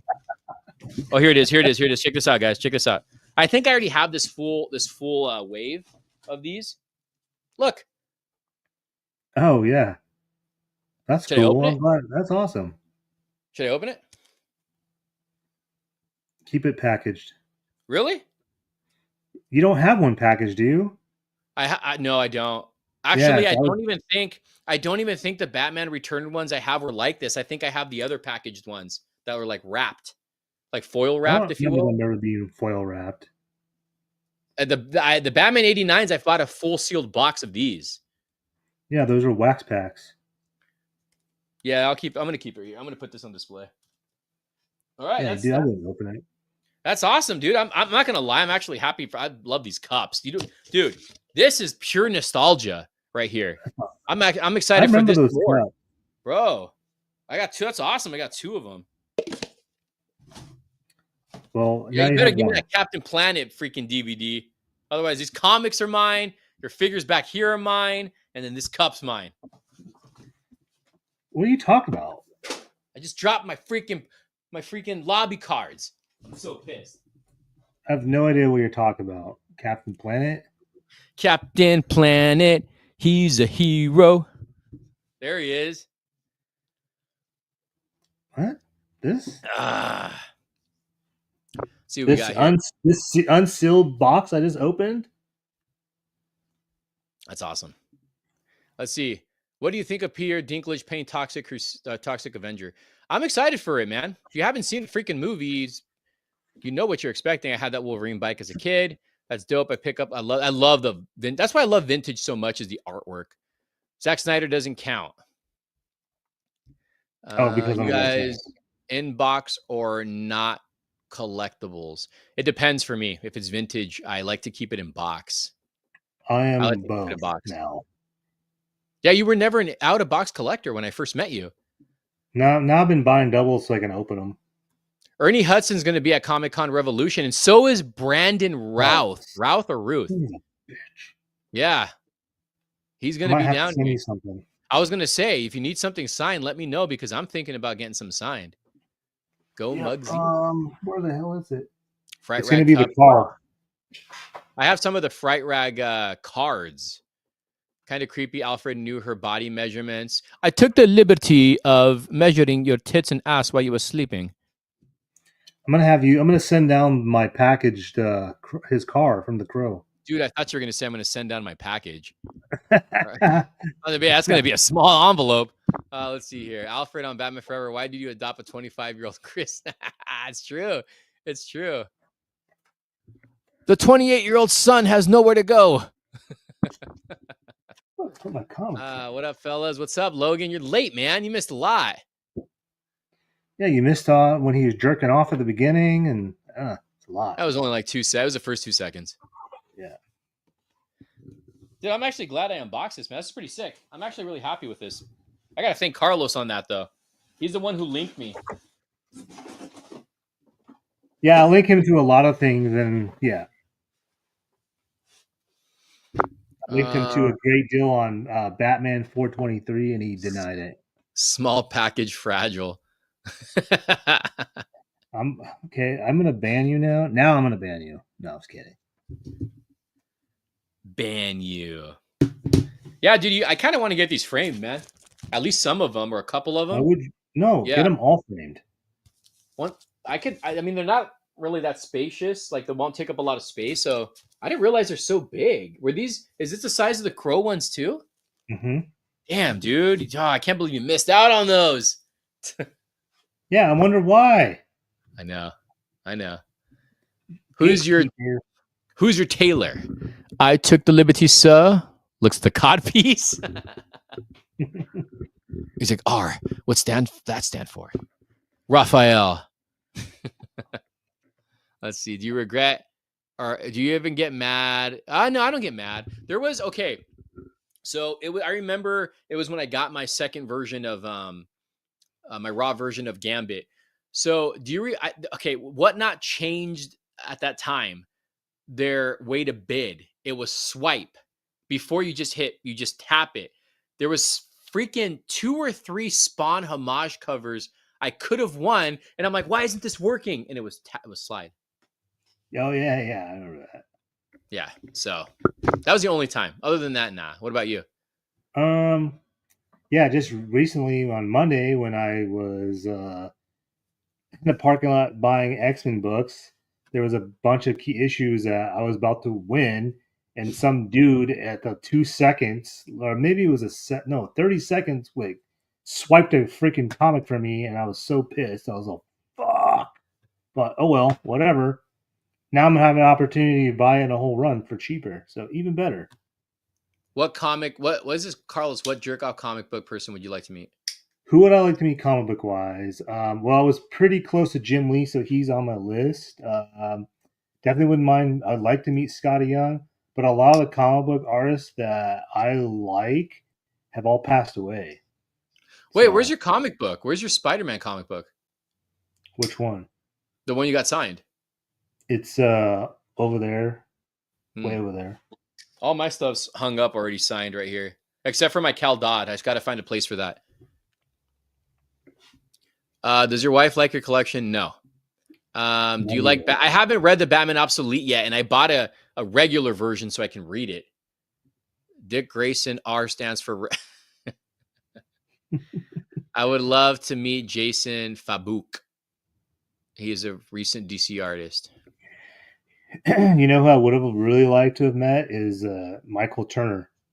Is that Tina Turner's brother? No, you know the guy who created Aspen. Aspen. Am I thinking of the wrong Star, guy?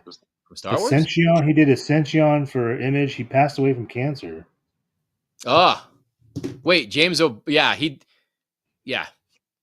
I would like to meet James O'Barr. I heard he's super nice. I personally think, I know Carlos won't do it. I think he should buy a first issue of The Crow, even if it's a second or third printing. I really think you should buy a first issue.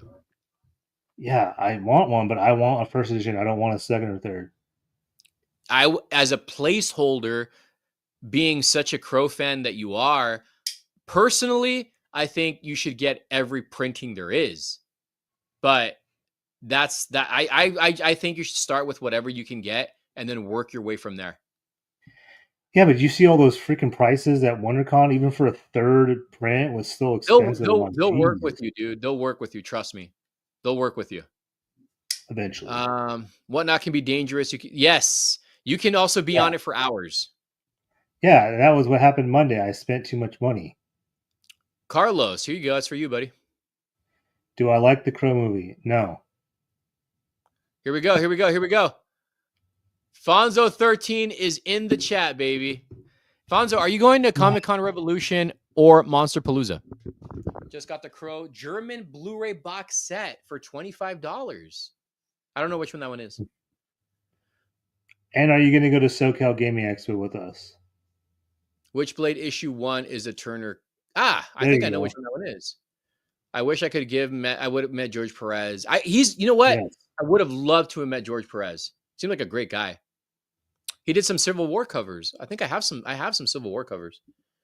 Which one are you going to, Fonzo? All three of them? Yeah, he's Fonzo 3. I know that he's going to San Diego Comic Con.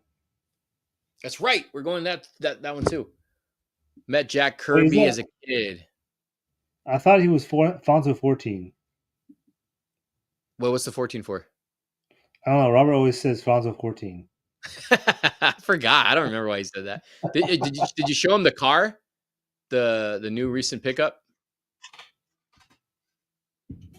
Yeah, right here. This is from The Crow. It's a set piece from The Crow. No, I was kidding. It's not. Nah, yes, sad piece. It would be awesome. And then I didn't know this. The hood comes up. Oh, nice. Yeah, pretty cool. Uh, I don't really care for Terrifier, to be honest with you. Yeah, not a fan.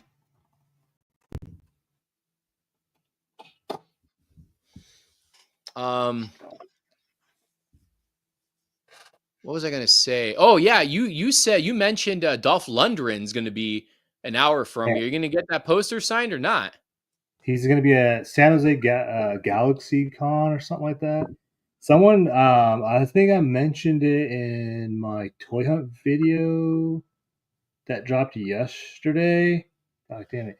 Someone commented that he was at MegaCon in Florida and the price for a signature was $300. Holy moly!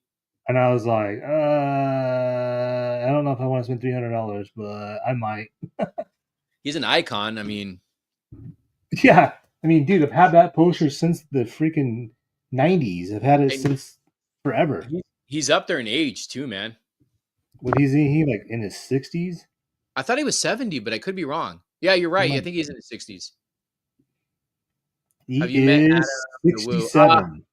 I haven't met Adam the Woo. I've ran into him in conventions, never talked to him. I know he was a local boy, not far from where I was at, but I would love to do a video with Adam the Woo. Do you know Brendan Lee was going to be Neo? I think suits more for Keanu Reeves.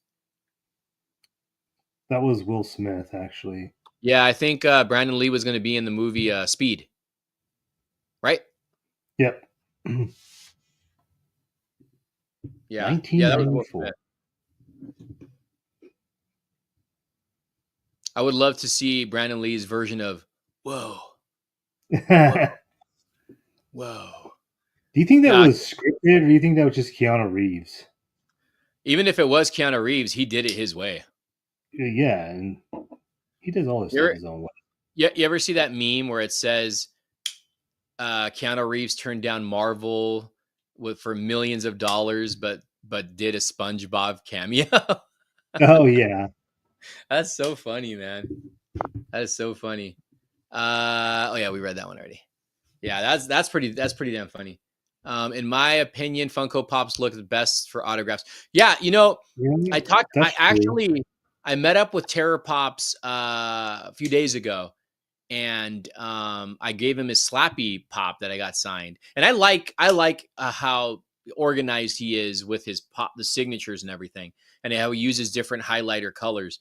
But I told him, I said, why don't you do posters? And he said he would, but it's a whole different beast. He says he'd have to get frames, and he said doing that would make him want to get different signatures on one thing. Yeah, because So you do posters, you have to get like everybody. That's hard. Bonzo should know. He knows. yeah, yeah. Is he still in the chat? I didn't answer what convention he's going to. He said yes. He just said yes. I might be a blanket yes for all of them. I don't know. Every con. Yeah, I gotta go. I gotta go to the martial arts one, Dragon Fest, because Michael Jai White's gonna be there, and I'm debating on what to get signed by him because it's like, do I do the Spawn album? Do I do my poster, the full-on poster that I got from Atomic Art? Yep. But that means actually I don't need to get McFarlane to sign that. I don't need him to sign that. But I need Michael Jai White, and I would do it in the green again. I would have him write big on there, and I would have him say a quote. I'd have him personalize it and have him say a quote from the film. You need to get Martin Sheen. Martin Sheen. I need to get John Leguizamo. Yeah, that dude would be cool. Yeah, because he was underrated as the clown. Very underrated. I would do posters. I would do a mock Spawn fish tank. I have that. I have two versions of the movie fish tanks. You know what? By next podcast, next weekend, I will dig out my prized possession of my signed poster of Black Sheep from Chris Farley that I met. So I'll have to dig that out. I showed you that, didn't I? Like a long time ago. I don't know. Did you show it to me? Like the actual signature? I thought I did. Maybe I never did. I don't know. I know you told me you had it. I don't remember, dude. Yeah, Why isn't it's that literally in framed? this box over here right now. But it's Why is it not framed? because it doesn't fit with anything I have. It doesn't fucking matter, dude. That's Chris Farley. True. Damn it. You should put that up somewhere, man. That needs to be framed, dude. That needs to be framed. I know it's gonna get ruined eventually if I don't frame it. And I think you need to go meet Dolph Lundgren. I think you should do it. Dude, you know how bad this. I mean, I want to. That poster I've had since that movie came out. Like, for one, I didn't even know this movie existed, and my mom worked at this video store, and she brought it home for me because she knew I liked The Punisher, and I had, like I said, had no idea. And she had the movie poster at work, and she's like, "You have to wait until they tell me to take it down." And it has so many freaking pinholes in it. The corners are all freaking ripped. Don't care. I still want it signed. Who cares, man? Dude, I signed my Spawn vinyl and the laser disc, and it's not in the best condition. That's why I tell you, get what you want to get signed. I know all these people at conventions, like they just get items that are worth money to get Right. signed. Like, no, like, dude, what did I get signed from McFarlane? Spawn vintage poster that's hanging right there from his Spider-Man work, Spawn album, Corn album, Yeah. and the Spawn laser disc, and then plus I have a couple comics signed by McFarlane. But it's like, dude, get what you like. I think Fonzo's the same way too. That guy gets what he likes signed. Well, yeah. I'm like, think about it. If you're gonna go get something signed from Dolph Lundgren, what's gonna be? Probably Masters of the Universe or Rocky. Yeah, I would say Rocky or Expendables. I was gonna say Expendables. Yeah, How many people have that poster for Punisher? Probably not many. that's a sick poster. I'm not gonna lie. What would you get in red? I don't know. Probably red. Yeah. Do you think it would be worth it? Go back to steal the sports almanac. I don't know. You would have changed the future so much Oh if yeah. you did all that. I don't know if I'd want to. Or I come in Ooh, peace. Oh no, you got to get your freaking Brandon Lee laser disc signed. you know what? That's a poster I should find. Is Showdown Low Tokyo. Yeah, but you got to get Punisher though, because you've had that. Yeah, I've had that forever. You know what? Muggsy brought up Walk Up to This Table with a Universal Soldier VHS. So I forgot to tell you this. So a company reached out to me. I can't remember their name, but they have a 1/6 scale Jean Claude Van Damme, kind of like a hot toy from Bloodsport. I think it has Bloodsport. They reached out to me. I think they're from Italy, It's the and one that's on pre-order right now from Big Bad. I have no idea because there's a Well, there's statue and then there's the 1/12 there, figure. oh no, there's a 1/6 scale figure and it's like $500. I don't know. I'll have to look, but they reached out to me and I wrote them back, but they take forever to respond back. So I may end up having one or the other, a statue or the toy. So I don't know yet. That's cool, man. Pretty, pretty cool. And I was like, hell yeah, dude, I love that movie. I like getting something that's different from most people get signed or something Yeah. sentimental. I love Van Damme. Van Damme, Arnold, and Sly are like, because I grew up with those with my dad. But if I had to pick like a Van Damme movie, I gotta go with Bloodsport. But I love Kickboxer. I love Cyborg. I love Double Impact. I love Lionheart. I like Street Fighter. It's not a great movie, but I like it. See, I like Universal Soldier a lot. I just watched that again. Remember I told you, and I was like, it Yeah, was okay. It was an all right movie. I have that poster too. Forgot about that. I don't know. You've told me that I need to do a video on all my posters. I need to do that. You're right. I need to do that. Yeah, man. You definitely need to. I don't know what movie I come in pieces. Really? I collect vinyl. I do. Not very many. Yeah, I'm very I mean, Carlos helped me get the It vinyl Yeah. that is amazing. If I could read if I can meet the composer who did the film and the director, that would be one item I definitely would get signed by them. Yeah, I got one. God, was that last? It was last year, right? That vinyl. It was last Yeah, year. I remember I kept on saying on Big Bad, I'm gonna get it, I'm gonna get it, I'm gonna get it, and it Yeah, sold out and price jumped. and this is where I got it at. Actually, is this comic book shop? If you can read that. If not, it's World's Best Comics and Toys, 2608 Watt Avenue, Sacramento, California. You can go to wbcomics.com. Uh, the owner is super cool, and the staff are always super awesome. So I would get Tim Curry to sign the vinyl. I I would don't think too if he he does doesn't that. he doesn't do signings in person. You have to buy them, and from what Yeah, I've heard, sometimes they don't actually sign them themselves. isn't that like CG through CGC? I don't know. I remember that movie with Jean-Claude Van Oh Damme. Oh, yeah, Time Cop's a good one too. Time Cop, and the other one where he's like Gambit in the Hard Bayou. Target. Hard Target. This stadium one wasn't that great. No, sudden death. That one, Sudden yeah, that Death. movie's not.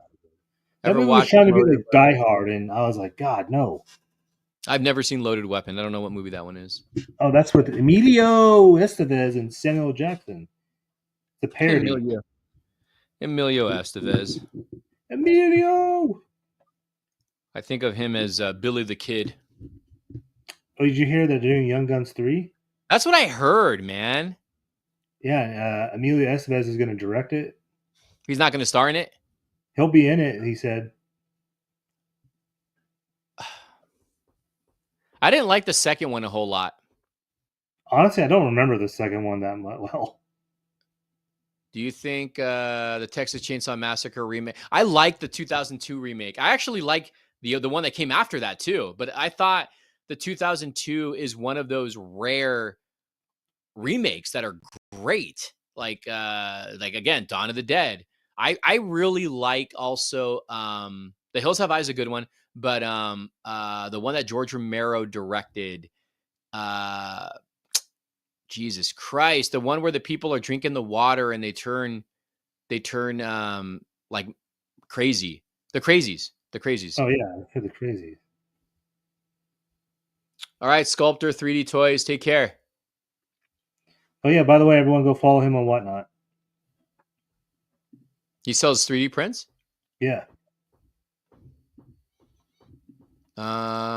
Tim Curry, Kathy Ireland, and William Shatner are Loaded Weapon 1 parody movie. Bruce Willis cameos in that movie. I don't think I've ever seen that one. You know, to be honest with you, I haven't seen a lot of Tim Curry's movies. Like I've seen like the obvious ones, but my favorite movies that he's done is Legend and It. And I know he's done voice work on like he did the Pirates of the Caribbean cartoon, or the Pirates Peter Pan and the Pirates, I think it's called. He did Superhuman Samurai, and he was in some episodes of Roseanne. That's right. Hey, can you give me a let's can you pull up Whatnot and do it live on here? I don't know how to do that, man. So go to present. I'd have to log in. I don't know if I know my login on here. Why are you trying to go to Sculptor 3D? I'll do it. To unlock your iPhone first. Whoa. What the hell's going on with these freaking neighbors, man? Yeah, and Home Alone too. He was definitely a memorable in Home Alone. I remember watching Rocky Horror Picture Show as a kid. It was late night, and I finished the movie, and I was like, "What the hell did I just watch?" I legit was like, "What did I just watch?" Yeah, that movie took me a while to get. He says he's on IG. I want to check out some of your 3D prints. Oh, I'm already on it, man. I want to see like I wouldn't mind getting some 3D prints. Who does the you don't do the paints? The paints on them? All right, I'm gonna try to share my screen here. Dude, it better not be Brazzers. And if it is, it better be a good girl. All right, I'll make sure she's hot and blonde. Do I gotta click on it? Yeah, All right. Ooh. so you go. Who paints those though? I'm assuming he does. Look at that Oh, Batman. he does. All right. He paints them. Can you scroll on it? I want to check these out.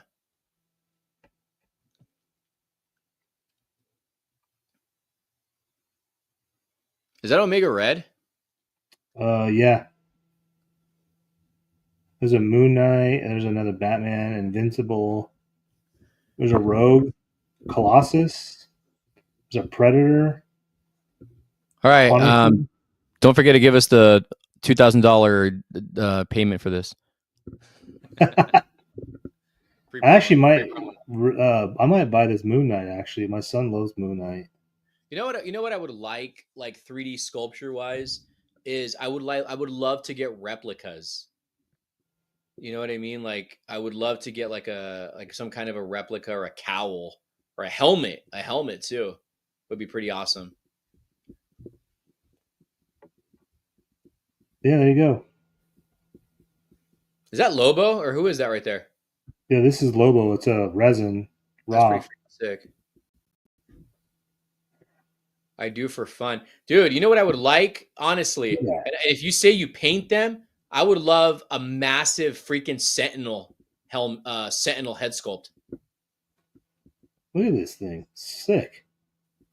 Could you do a sentinel? I would love to do it. I'm on it, manager. I would love to do like a sentinel, and then I can freaking do a video on it.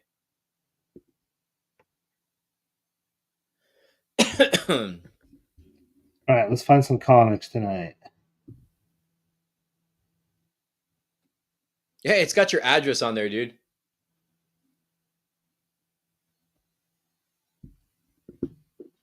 Why is it not going away? Carlos, your address is on there. What address? Your home address is showing right there. Okay. I'm joking. I was like, I don't think so, but oh, here we go. Spawn, I have that book.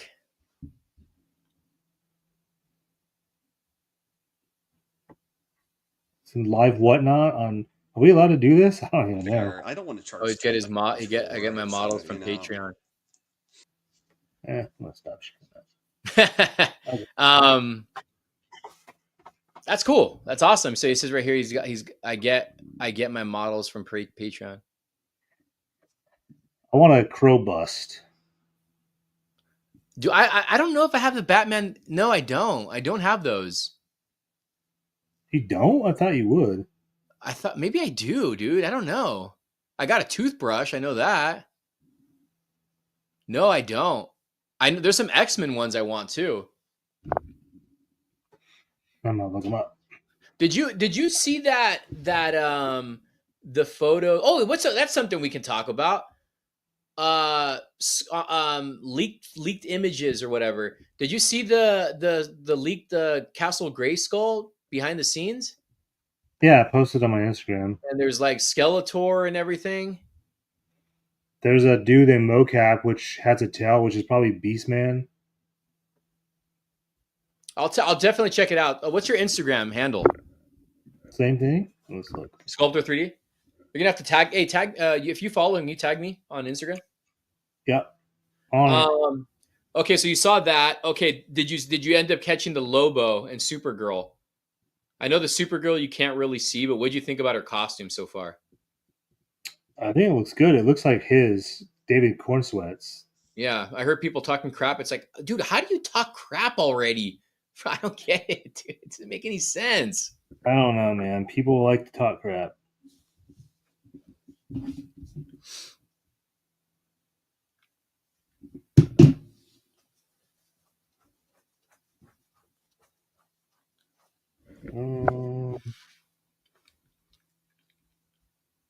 Oh, you know what? I think I do know who he is. Thank you. All right, man. Have a good one.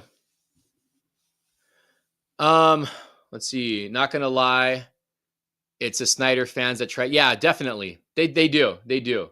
There was a Snyder fan page that I followed, and I had to stop following on Instagram because they just kept on bashing Corn Sweat's Superman, like big time. And it's like, dude, like, okay, like I get it, you don't like it, but it's like, what's your complaining gonna do? And you know you're gonna end up watching the movie anyways. But yeah, most people that bitch about something go see it anyway, so they can make clickbait material for YouTube. What animatronic? I actually have a life size one. I have a 1991 and I have a 2017 one. The 2017 one I got was the one that was so rare at the time. It was the Halloween Spirit Halloween one. And then I have two other animatronics from 2017. That when the animatronics first came out in 2017 for Party City, that was my first video that broke a million in less than 3 weeks. Jeez. And yeah, that was insane. And I remember I started posting it stuff because I've been an It fan since I was a kid, since 1990 when I watched the miniseries when it aired. I didn't record the first half, but I ended up recording the second half when they were adults. So I would borrow my aunt's VHS tape where she recorded the first half, and then I watch both that way. But not too long after that, I bought the It book and I read it. And then, I mean, there was no real merchandise, right? And there was like a few things here and there throughout my collecting later when I started collecting again. When 2017 came out, that's when all the merch started coming out. Went to record at Party City, got my first million view video in like 3 weeks, and then all this It stuff was coming out, and I just started recording, posting, and dude, every video was breaking close to a million, if not a million. It was nuts, man. That was probably one of the high points of YouTube for me, not just because of the views, but because of the fandom. Like everybody was tagging me with It stuff or talking to me about It stuff and linking me to It stuff. And it was just so much fun, man. Even people were beefing with me because of it, because I called myself the best It collector. Didn't someone get mad that that you called yourself that? Yeah. And I was like, he made try making a big deal out of it. I'm so hyped for Supergirl. I'm sure we'll get McFarlane stuff. Oh, I do have the Spirit Halloween one. Any idea on the McFarlane Godzilla Superman 2-pack? I'm assuming very soon. You were the one who got me into Funkos from the It moment. Still one of my favorite pops. The It ones were pretty awesome. Even the mystery minis that they did, I will say those were good times, man. Those were a lot of fun times. A lot of fun times. So what? Let's see here. Fonzo. I do remember the hand puppets.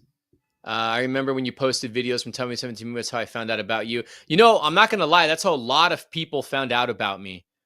I had a guy who I still follow to this day, and he follows me. He was one of the, how do I word it? He worked for Hot Topic and designed some of the shirts, and he gave me some stuff for free.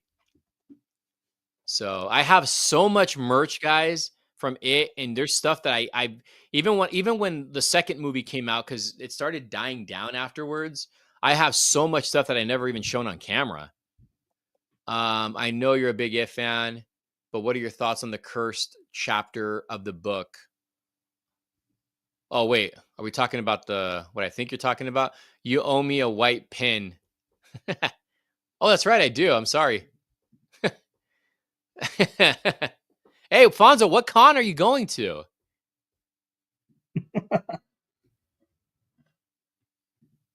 Yeah, so that was fun, dude. That was a fun. Do you have a time like in your YouTube career, I guess, that you like loved? Hmm. Because the It one for me is one of them, and then the first like 2 to 3 years of YouTube were some of the funnest times I've had. I don't really know. I'm more of a Batman fan, but I love Pennywise. It's true. You're the biggest video. If What? you're the biggest, true. Your biggest videos are all mostly It videos. I have a 30-second It video, maybe less. That's about 7 million views. And it's funny because every time if you were to search It on YouTube, I don't know about anymore. I was like the first person to pop up.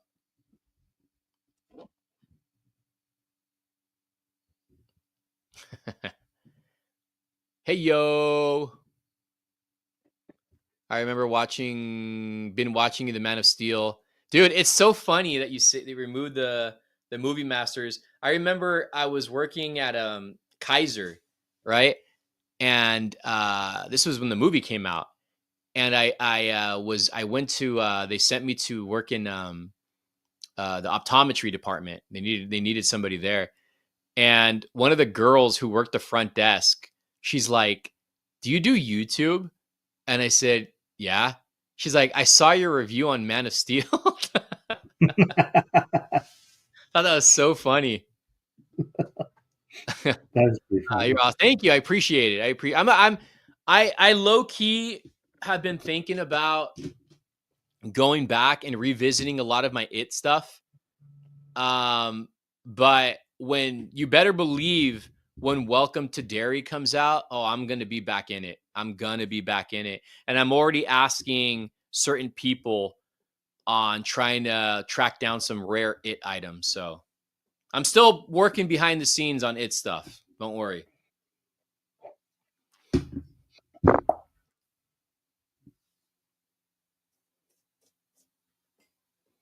But yeah, that's I think at one point I wanted to start an It page, and I never did it.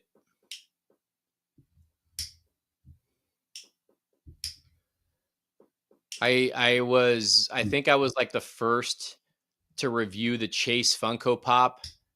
I think I was the first to review the Pops. I was the first to show the book that came out, The Art of It. I remember I was the first to show that off. I was the first to show a lot of stuff off. Um, I'm sure the merch is gonna pour out. I'm sure it will too. Oh my gosh, you just had Epiphany, Skarsgård, Ace, Pennywise, but butchered Eric the Crow, poor Carlos. I'm crying now. No. You asked me a question, and I was like thinking about it. I'm all, About your favorite or your favorite moment in YouTube? yeah, dude. I honestly can't even really think of one. Actually, I can. I think most of it is just meeting cool people that collect the same shit that we do.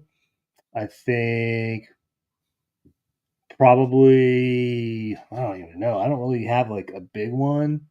Um, Well, we all know you don't have a big one. that's not true.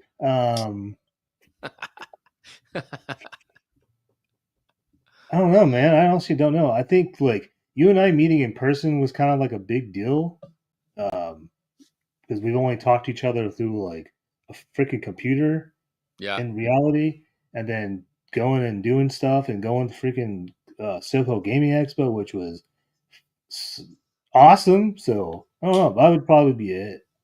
yeah, Meeting cool people. Honestly, this is the funny thing. This week, when I went toy hunting, I met a fan for the first time in my entire life, and it was very humbling, and it was just like kind of weird. I was like, "What?" yeah. Wait till they start asking for pictures. That then you're like, man, this is nuts. Like I just do I videos, man. literally, I thought this dude was gonna ask. I was even gonna say, "Hey, do you want to take a picture?" And I would just like, then I looked at my phone. I was like, "Oh shit, I gotta go to work." Yu's been watching me since he was 11, dude. That's crazy. Damn. That's nuts, man. Um, Carlos is fun boy.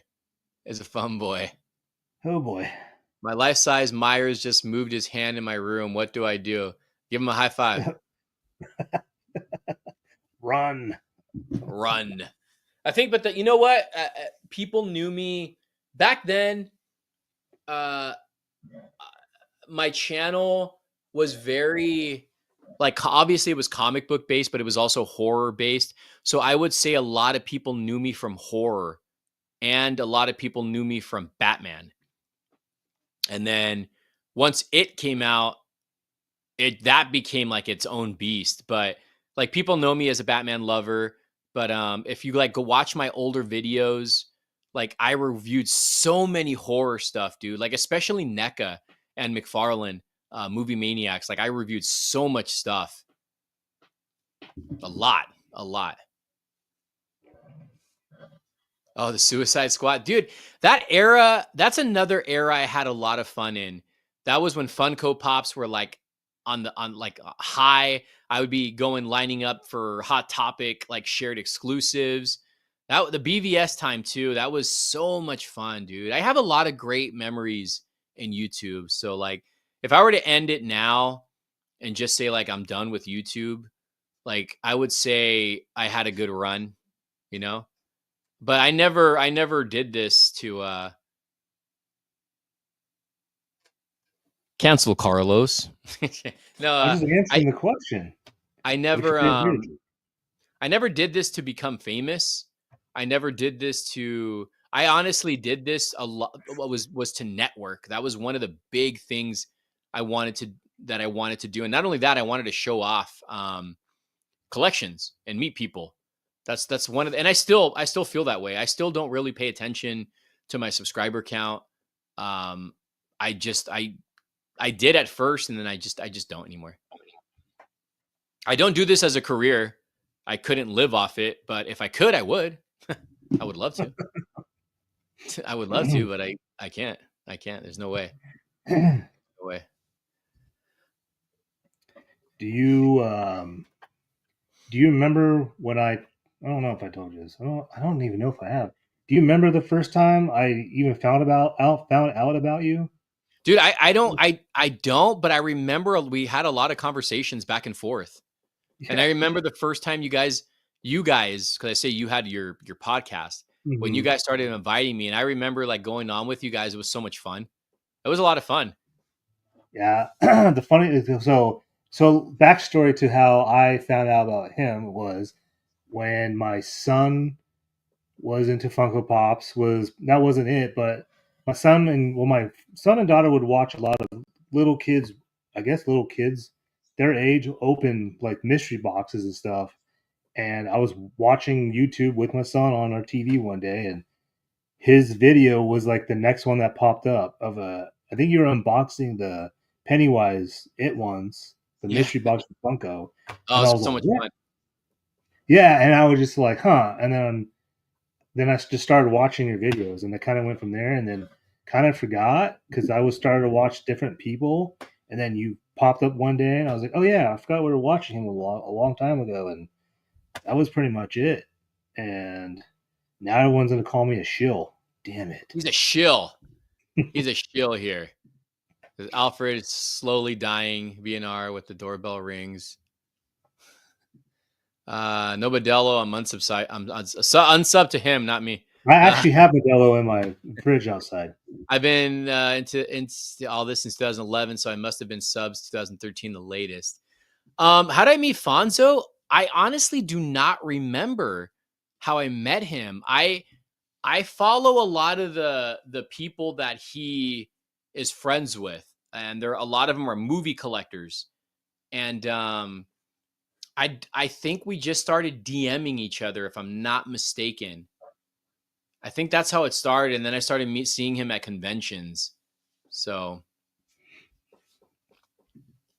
let's Oh, no. see. Have you listened to the Head band's Love and Death? No. Oh, Head from Corn. No, no, no. That's when he was like really Christian though, wasn't it? He looked like Jesus. He is Jesus. Um, you know what I just found out? I did not know that they made a exclusive back in 2011, I think it was, anniversary of it, the book. Oh, And I it didn't know sells that. it sells for $1,000. That's another piece right there. Al Capone was also called Fonzo. Something you want to tell us, Fonzo? Let's see here. I've been watching you from the beginning, and I remember you had a shaved head, and you seemed very. Oh yeah, I was, dude. I was super shy. I think when I first started, I was super lean. I remember I did a video with my shirt off. It was my intro video. I think it was my intro video. I did a couple videos with my shirts off, and but I never did it from here. It was always like from right in the chest area. I remember a lot of people used to call me gay. A lot of people used to call me gay. And I'd be like, you know what? I did get hit on by a lot of guys and girls. So I was like, that's not a bad thing when you got both genders hitting on you. No, one of my uh, best friends gets hit on by both genders. let's see. But yeah, yeah, I had, that's the buzzed head was when that's early on when I was slimmer. And then there was the buzzed buff version of me. That was, those were fun times. Yeah, he acts like he's fat, and he's not. No, dude, when I was freaking big, like I remember like going to conventions and everything, and you when or even when people find out you're a collector, they get intimidated. They used to get intimidated by me, and I'm like why? Just because I'll squash you. I mean, come on. It's because you have the teardrop eye tattoo right here. That's because I used to do one arm pull ups, dude. That's why. There's Nah, that's not videos enough. on me. There's videos of me on YouTube where I'm doing one arm pull-ups Yeah, and this. pull-ups and one arm That's jerk offs of switch hitting. Uh, I could have been an American gigolo. I'm a gigolo. What's the oldest comic in your collection? I couldn't tell oh, you. I got a lot of old books. uh, Yeah, man. Good times, man. I had a lot of fun on YouTube. I still have fun on YouTube, but I will admit, there is times where I'm pretty sure Carlos can agree with me on this, where you get so stressed out with having to put content out that it starts feeling like work. I did it when I first started. I felt like Yeah. that, but now that I've been into it like 3 years, I think it's been 3 years, maybe a little longer. I know that if I don't post a video now, like when I finally post one, it does not do well Nope. at all. At Algorithm all. screws it up, man. Yeah, and I'm like, oh, Algorithm this screws it sucks. up. Like I was doing the daily toy hunts. I think I was the only one doing daily toy hunts too. And I'm not gonna lie, it started becoming to the point where it was like not fun anymore because I felt like I had to be doing it every day, and it did not become fun anymore. It started becoming like work. And I was like, when I did it, when I first started doing it, it was fun. It was fun going to the stores, recording. And also you had to mind you, toys, there was a lot of new stuff during those times when I was filming. Like you could find a lot of stuff. This past year, I want to say, or it's not like that anymore. No. I love my Toys R Us video. Yeah, yeah, they were fun. Toys R Us fun video. What is this here? Did you ever get flack for being a metalhead? I got picked on in high school for the bands that I liked. I got picked on for being a really big Korn fan. I got picked on for being a Limp Bizkit fan. I don't know if anybody really knew I was a Deftones fan. To be honest with you, I don't think I ever owned a Deftones shirt until White Pony. And then I owned a Deftones jacket, which was the Sacto jacket. I think those are the only two Deftones items, clothing wise, that I owned. But I had tons of Korn shirts and tons of Limp Bizkit shirts, and I got a lot of hate for that. You got hate because it said Sacto, not LA. I just saw that.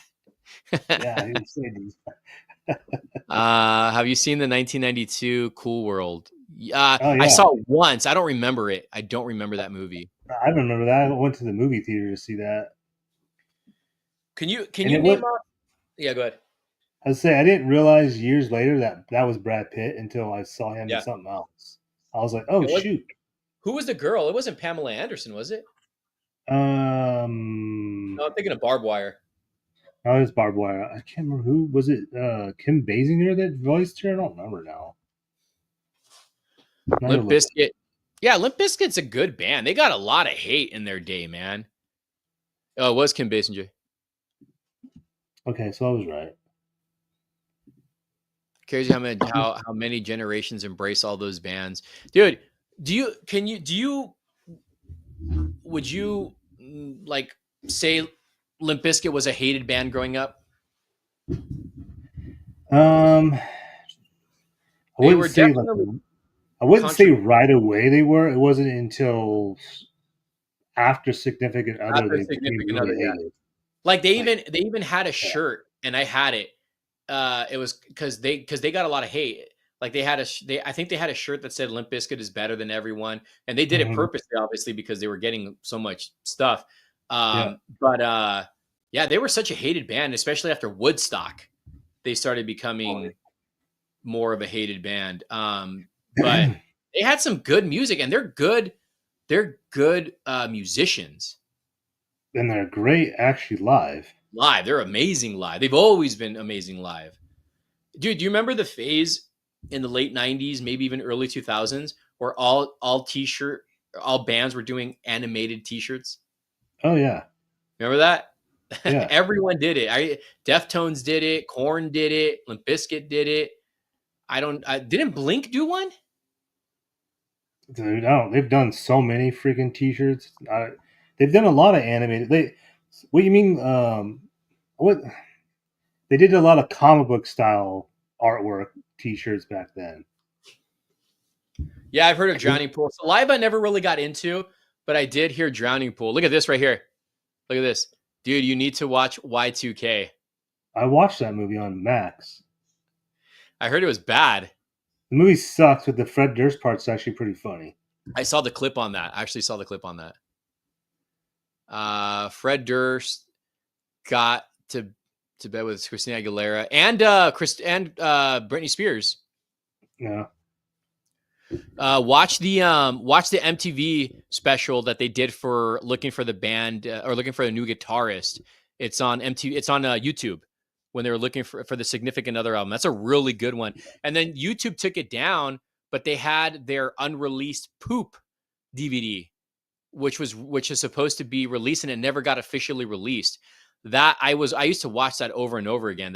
But YouTube took it down. I don't know if it exists anywhere to buy, but they're because they never came out with an actual official DVD. And then Korn had one that was on YouTube too, and you cannot find it anywhere. And it was called "Look Who's Laughing Now" part, or is it "Who Then Now"? "Who Then Now" part two, or look, yeah, something like that. But they had a second DVD that was supposed to come out, and it was the recording process of what do you call it, of Follow the Leader.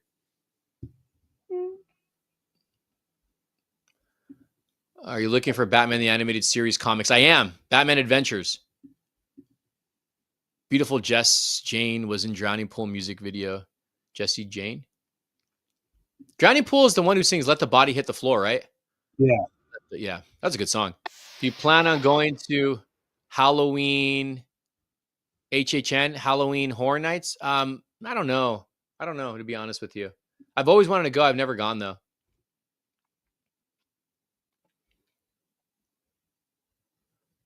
Oops. What were you trying to play? Music? I found the poop thing on YouTube. There's a link. No way. The full video? I think it said it was the full one. Let me double check. Send it to me on on text. Limp Biscuit. Make a live action Batman Mask of the Phantasm. It's got a great twist. That movie actually did not do well in theaters.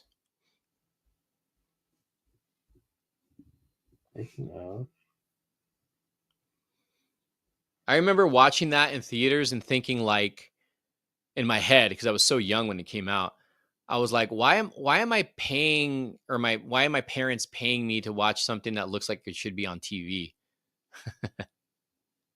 As much as I enjoyed it, though.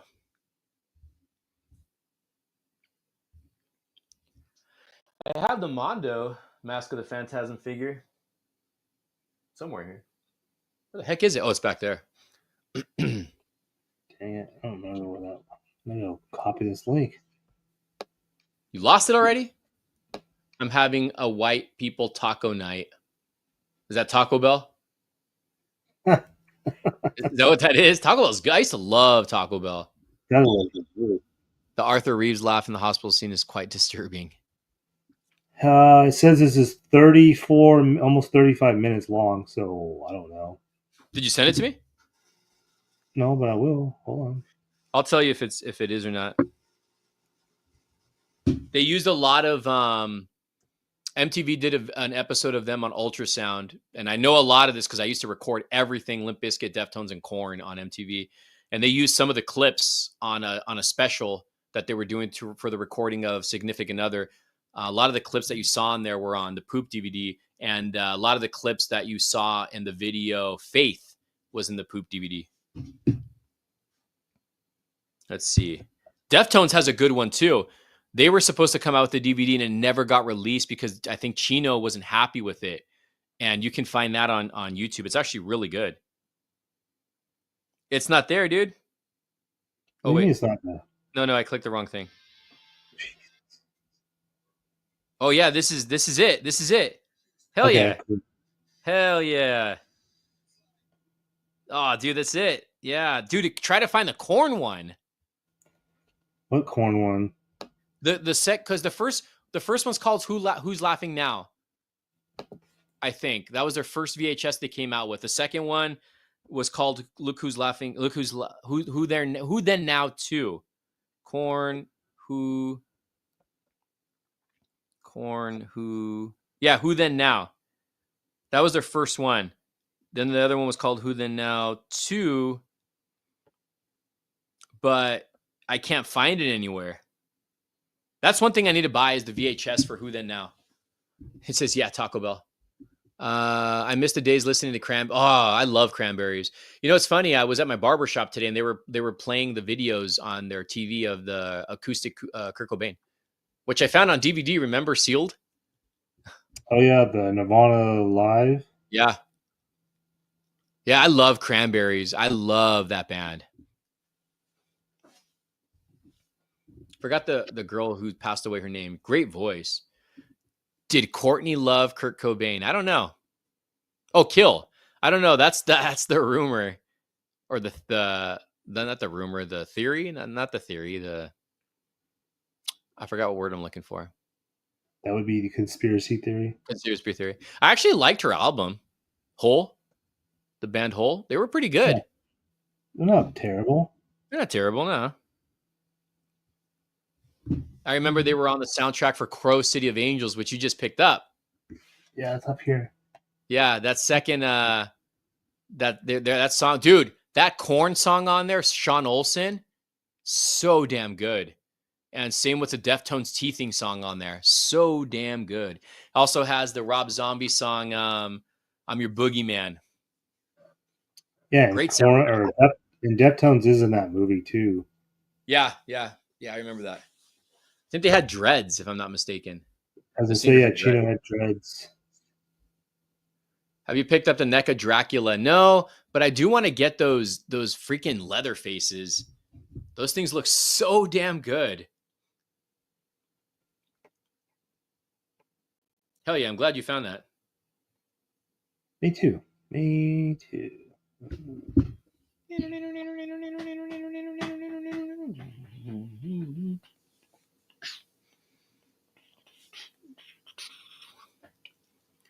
She did it. Courtney Love did it, he said. Ah, right. Let's see. I didn't watch Studio 666. No. Oh, I watched that. It's corny. We're on for 2 hours and we still got a good amount of people in here.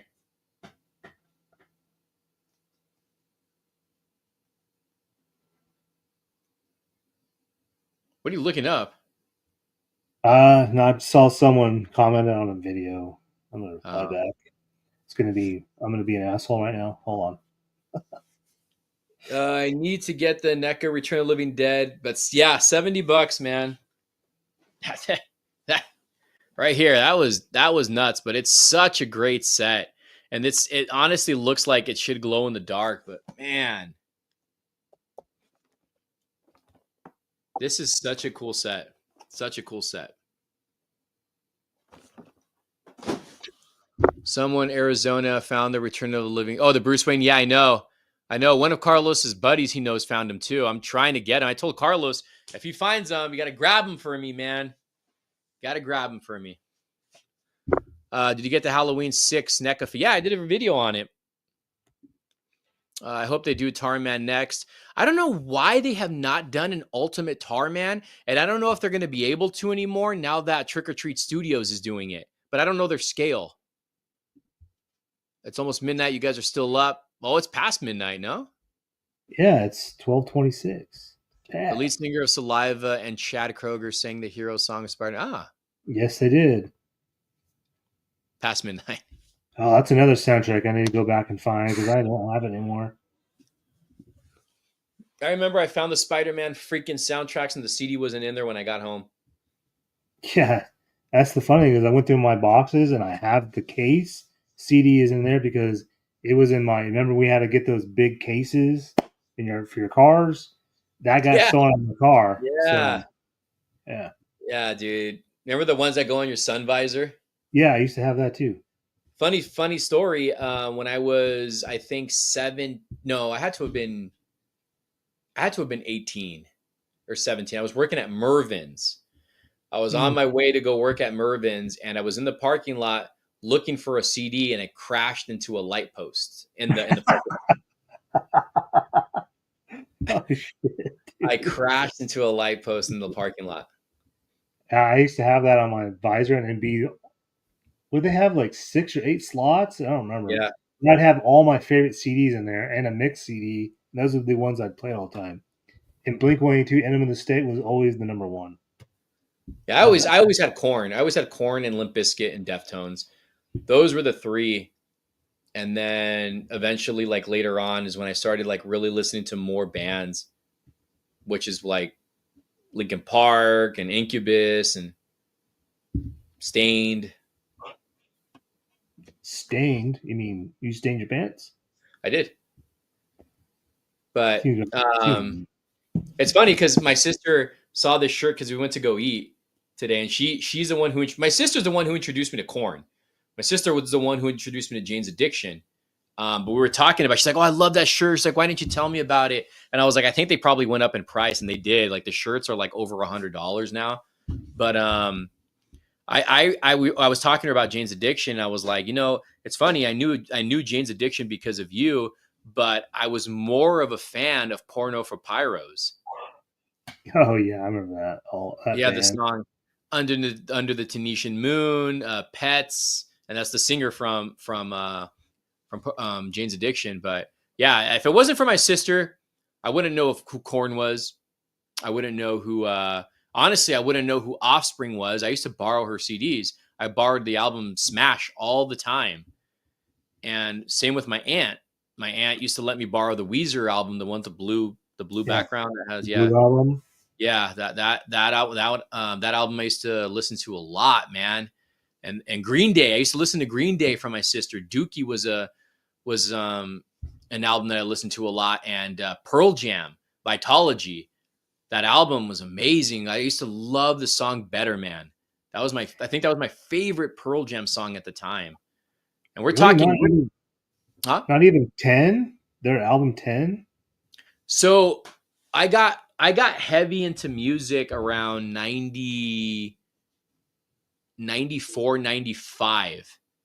So when I first got into Pearl Jam, it was through the Vitology album.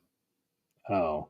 Like I'm pretty sure I heard some of their songs, but it was through the Vitology album. Like so this was like 95, I think 95, 96. That's when I borrowed a lot of her music, dude. Smashing Pumpkins, Green Day, Pearl Jam, Korn. Um I think I don't know how I got into Stone Temple Pilots, but the first album I bought from them was the one that had the Big Bang Baby, the Bing Bang Baby. It's a smash, smash, smash. Hmm. Nothing's and he goes, "Nothing's for free." Was that And they also Core? I don't remember what album that was, but that was the first album that I picked up from Stone Temple. And Oasis. I remember a lot of the early CDs about Rage Against the Machine, Evil Empire I was a big Rage fan, dude, in the 90s. Did you get the Ultimate Carlos NECA figure? What? What? Yeah, oh, you're talking about the AEW figure? No, I found it though. Oh. I did Chili find it. Pepper Stadium. So Chili Peppers, I remember the Chili Peppers from the 90s. I always remember always hearing them on MTV, but I remember like when I started becoming a fan of Chili Peppers like myself was when they had the song "It's My Aeroplane." Remember Yeah. Okay. that one? That was on the Yes. Beavis and Butthead soundtrack. You guys destroy Godsmack. I remember when I first heard Godsmack. I bought their first album when it came out. I've seen them live. I like Smash Mouth, not really. Yeah. Disturbed, so Yes. Soundgarden. My first album that I bought from them was and I love this album, dude. And I still love these two songs. Was the one that goes "Follow me into"? I forgot how it goes. Oh, Pretty Noose. Dude, what album is that? I remember it was like a brown album. I think it was Pretty Noose, and I love Pretty Noose, man. Foo Fighters was another band that I remember buying Foo Fighters' first album. I love the song "I'll Stick Around" and Big Me, I think it was called. Yep. My wife's family friends produce with one what family is friends with one of the music producers of Green Day. I'm not the biggest Green Day fan, to be honest with you. I just love the album Dookie. I love Green Day. Came out to Big Creep. I used to live next door to Ann Wilson's stepdaughter, Heart Singer. What and Mm. Sex Candy, Marcy's Playground. Marcy's Playground. R.I.P. Chris Cornell. Yeah, definitely, man, definitely. Yeah, that. But I was, you know, who I thought Chris Cornell was when I was younger. Who?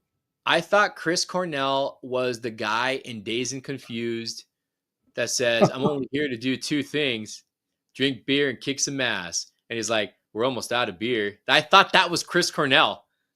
The dude with the freaking long hair that sat in the back seat. No, not that guy, dude. That guy Oh, looks like my friend. No, the guy who was with Matthew McConaughey, and they were talking cars. He's like, "I've seen this thing in a comic book, man." He had like a tight oh, black shirt. Evanescence. I've seen them live. Great band. I know Chris what you're Cornell. talking about. I can't remember his He's the one that beat up the guy with the long hair that sat in the back. He socked him. Clint. His name was Clint. He went up to him drunk and he socked him, and he thought people were gonna defend him and nobody saved him, and then he started wailing on him. Ah, dude, yeah, I know what you're talking about. I just can't think of the guy's name. I can look it up. I don't care for the new Linkin Park right now.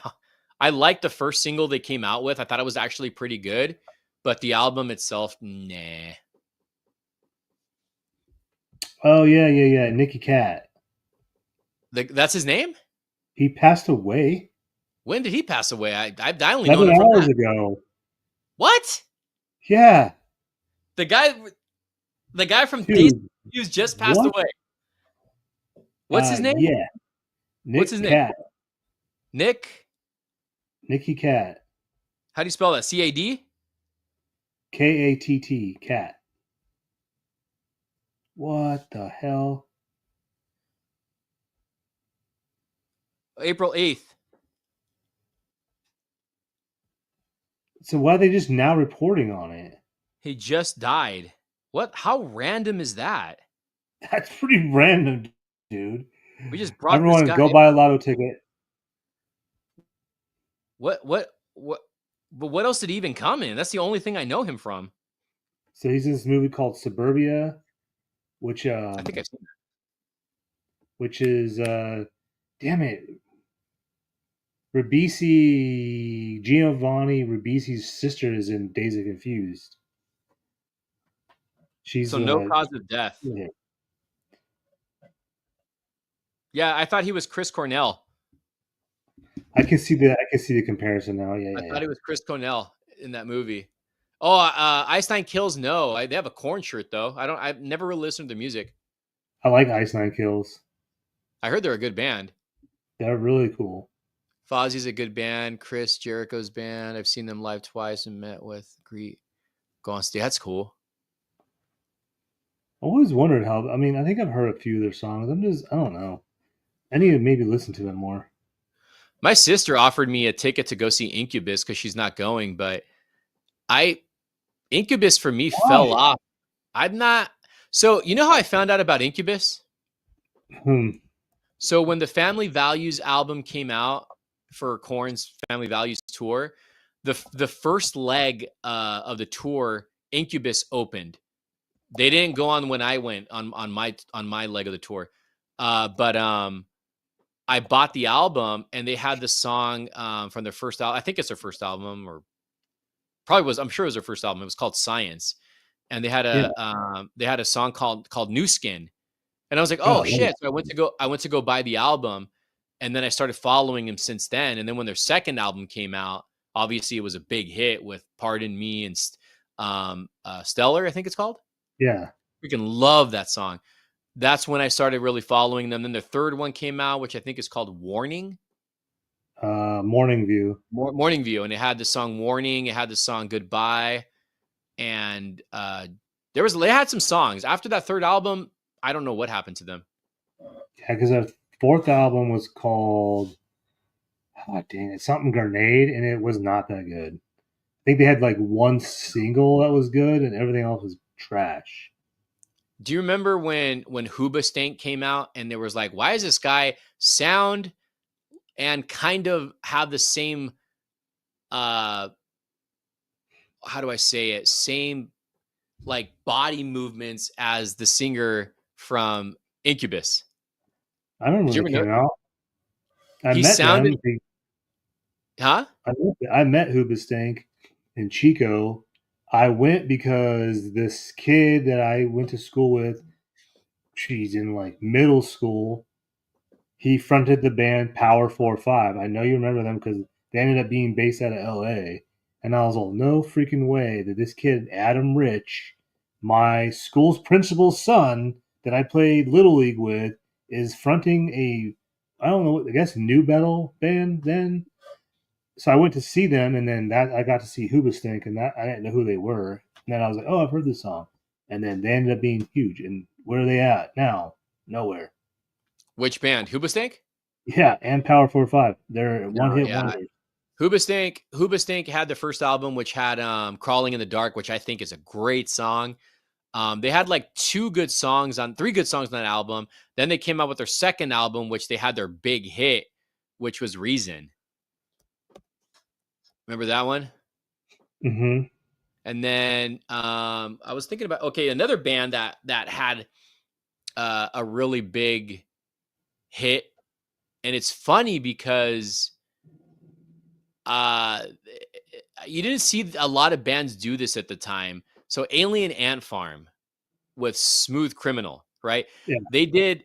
I found out about Alien Ant Farm before Smooth Criminal popped off because I used to watch MTV a lot. And at night they played the song "Movies," and I think that's their best Oh, song. Me that personally, is I think their I think best that's their song. best song. So they have a video. I don't know if you knew this. They have an original video of "Movies." There's actually Yeah. two original versions of that video, and I stumbled upon it. I bought the album. And then I remember listening to Smooth Criminal on there. And then Smooth Criminal blew up, dude. But their first single was Movies. Yeah. Smooth Criminal blew up. And then they re-released Movies as a single again. And that one Mm-hmm. was in the theaters and they were reenacting movie. Remember that? They like were Yeah. reenacting movies. And I was like, holy crap, I don't think I've ever seen a band do that before. That re-released a single. There's been. It's funny. I just watched this documentary on One Hit Wonders, and they did talk about Alien Ant Farm, but there's another band that was in that era that did the same thing where they had a popular, well, since a song that was released that didn't do well. There's another song that blew up, and then they re-released that same song that they had released originally into the radio on radio. But Alien Ant Farm, yes, I do remember the video. The first video for movies was different than the re-release version of it. I do There was remember that. there was two. There was I didn't two. know there was two. I just know Yeah, that the one. there's Yeah, two versions of movies, and then they did Alien. They did Smooth Criminal, and then they did an updated movies, and they released it as like a second single of the yeah. album, and they never had anything after that. I have I have an Alien Ant Farm. Trying to think, where did I get it? Oh, it's from the Warp Tour. I ripped it out of the Warp Tour magazine. I have it signed by them. I'll have to find it. It's That somewhere was over there. another. I love that band though. I love that album. That's a good album, dude. What the hell did But I yeah, do? they never went anywhere. Yeah, No. Offspring was fun. I okay, so I found out about Offspring through Smash because of my sister, and that's a dude. That's an album from beginning to end. That's just a great album, right? So then back then, obviously CDs were $20. They were freaking expensive, and they came in these long cases. You remember that? Yeah. Like they were like case like this on the CD, and then it had this like extra plastic part at the bottom. And I remember buying, I don't know if it was an album before Smash, but it had the song "Kick Him When He's Down," dun, dun, dun, dun, dun, dun, "Kick Him When He's Down." I don't Yeah. know what album that was. They're self-titled. That album sucked. Did not like it, and I was like, dude, I was like, I thought this is a good band. And then I heard their song "Smash It Up" on Offs on Batman Forever. I Oh, like that song. And then when Pretty Fly came out, um, I kind of lost interest in the band.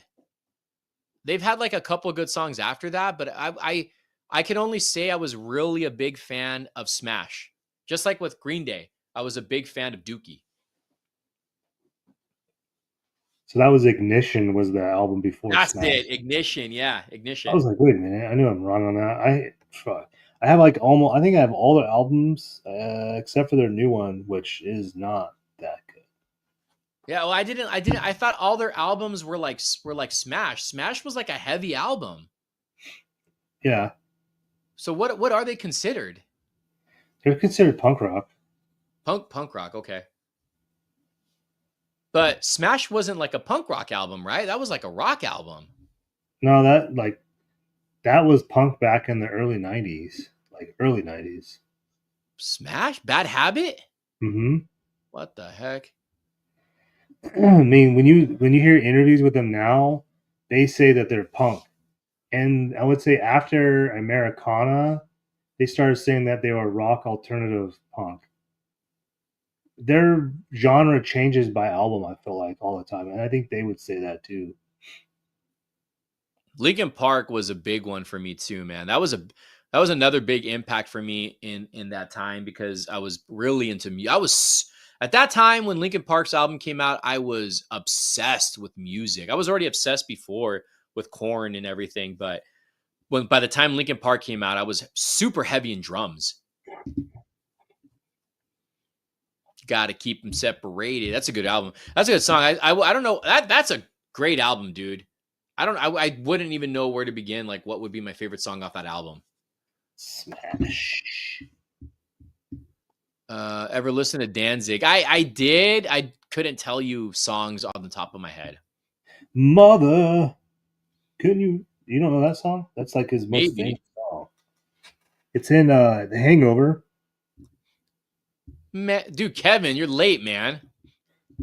Dude, I promoted you like all this whole stream. What the hell?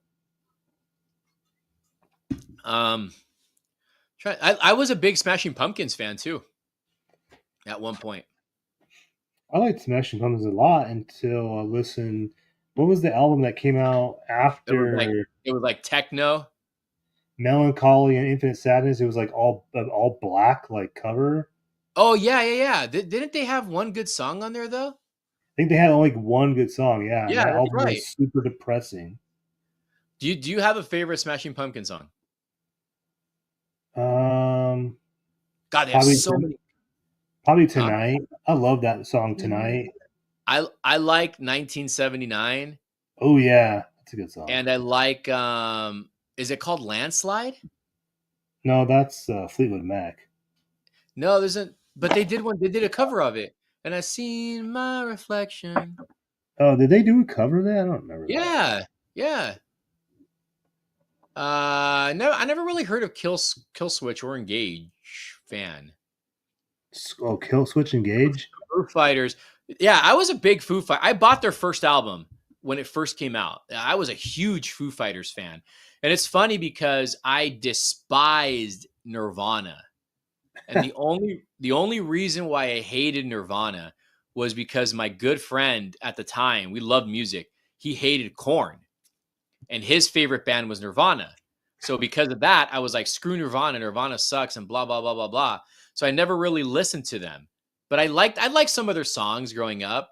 But it wasn't until the mid 2000s where literally listened to albums all the way through. It was when because after like 2002, 2003, I got really into hip hop and R&B. But when I got back into rock in like the 2009, 2008, I listened to Nirvana and I was like, holy crap. I'm like, why did I spend so much time hating on a band? I was like, Nirvana is such a great band. You know, they started out as a punk band. Really? Hmm. Yeah, I don't know what I love. I don't know what a favorite song from them would be. I love a lot of their songs, man. There's a good band. That was a good band. I miss the days of clicks. Yep, it's true. How old are you, Muggsy? What the heck? You look. I feel like you're young, but I could be wrong. Yeah. Well, so okay, I can tell you right now. When I went to school, it was crazy, and it really was. I went to. I mean, I grew up here in OC, so I grew up in all like 98% of the school was like white. So, um, you had your skaters, which is where I was at, and a lot of the times there was like different types of skaters. You had the popular skaters and you had the not popular skaters. I hung out with like the not popular skaters. And then you had the goths, you had the hippies, you had the breakers, you had the gangsters, and then you had the jocks. Then you had the nerds. So I remember the cliques. I definitely remember seeing. Oh, yeah, the punkers too. There was punkers, like legit, like punkers. Like how you would see like in Return of the Living Dead almost. Yep. I know, good song. White Limo's good song.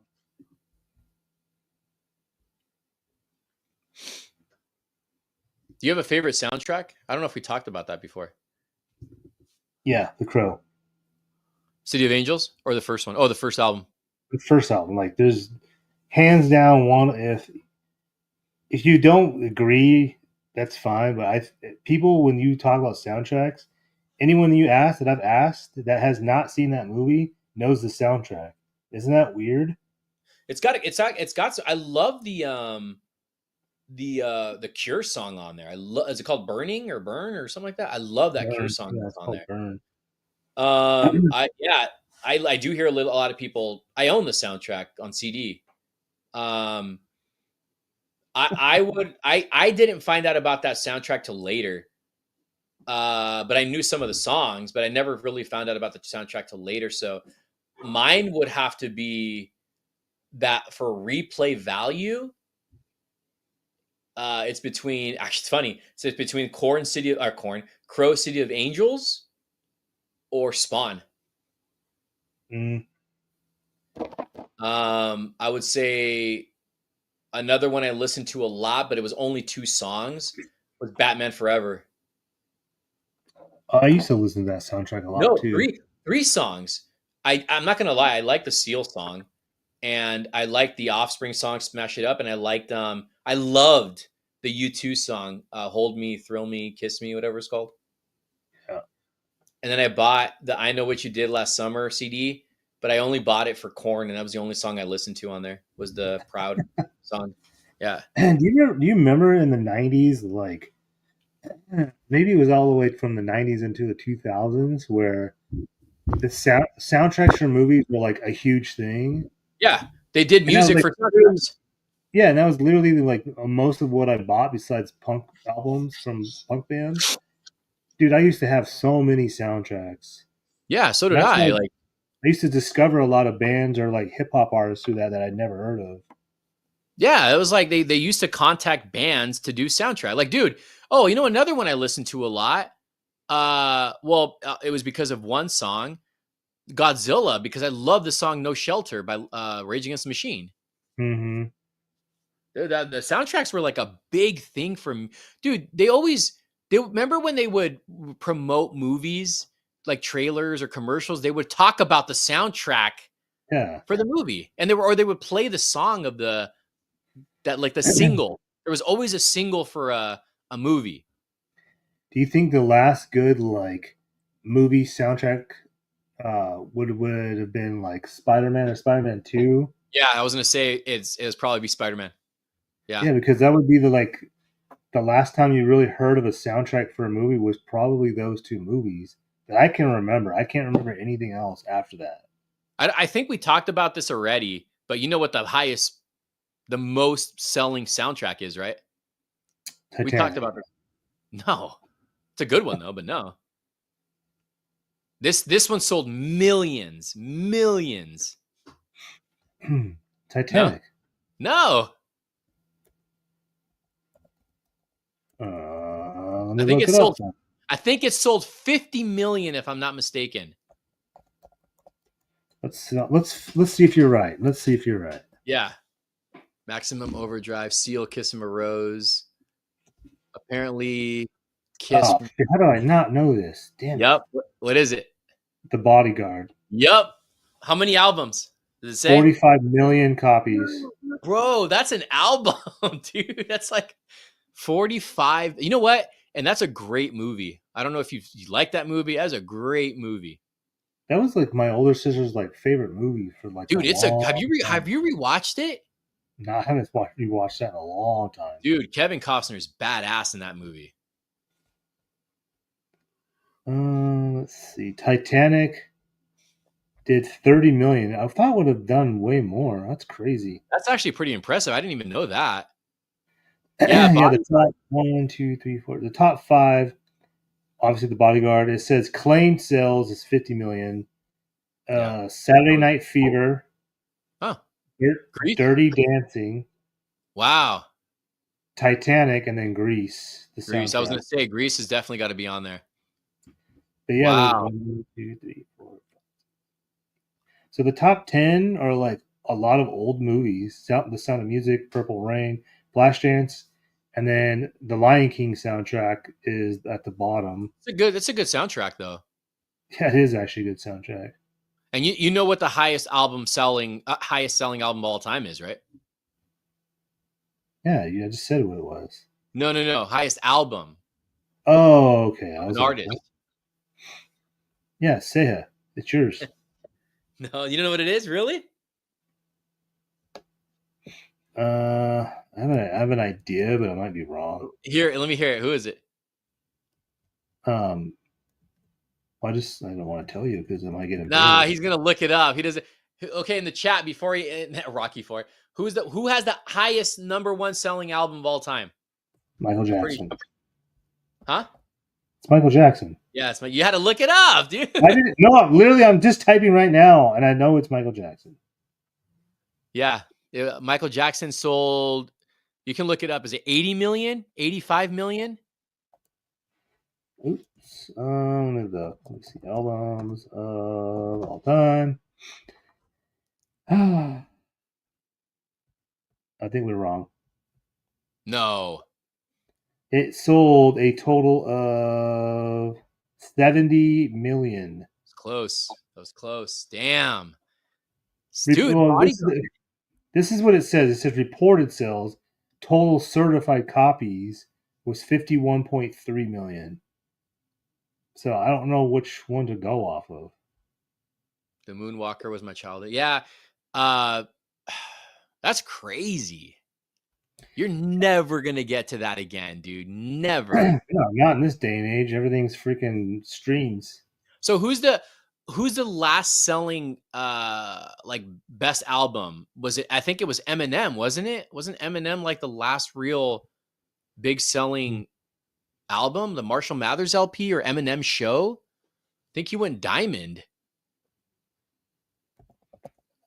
Let's because see. I 50 Cent sold 10 million, I think it was, off of off his Get Rich or Die Trying. But I think Eminem sold like 20 million. Um,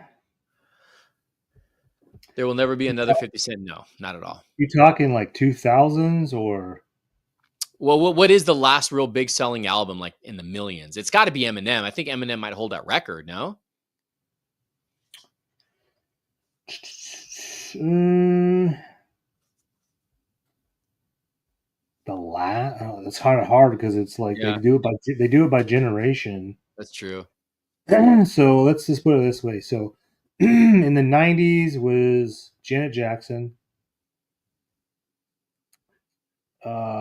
In the 2000s, the top selling I guess albums was NSYNC, That's right. In sync. and then right after them was Linkin Park, and then Eminem. Oh yeah, Linkin 50, Park. I forgot their first album sold a lot. yeah, and then 50 Cent was right underneath Eminem in Yeah. 2003, Yep. and then in 2010, Eminem Recovery 10 million, I think it was worldwide. 3.415 million. That was it. Yeah, this I is thought. when like that whole like CD thing started No, declining. I know. No, that was before that. But I thought Recovery sold 10 million worldwide. No, the Eminem shows only sold 7.6 million. The Eminem. That's But what? No, but there should be a worldwide though. That can't be. That's not worldwide. It's definitely sold more than that. says list of selling I can't even talk best selling albums by year in the United States. So if you look at Um, Eminem's discography, uh, watch the Eminem worldwide. Show sold 27 million worldwide. Yeah, that's worldwide. That's worldwide, yeah, but still. And I think Recovery, yeah, dude, Recovery sold 20 million, and it says it sold 10 million in the U.S. Isn't that his least favorite album, or is that the other No, one? no, no. That's the one before. That was Relapse. Oh, Relapse. Yeah, Relapse. Yeah, I would say though his weakest album for me was Encore, but he had some good songs on there. I actually like Encore. He had some good songs in there, but Recovery was an amazing album. That was when he was like he was apologizing for Relapse. Yeah, and he was getting off of freaking pills. He was already off of pills on Relapse. Relapse is when he was clean. Oh my god, what is with these people in this freaking car alarm? Jesus. I did hear that. The Marshall Mathers. That was an album that I was obsessed with for a long time. I'll say everyone was. And then when Eminem Show came out, I was like, damn, that was it.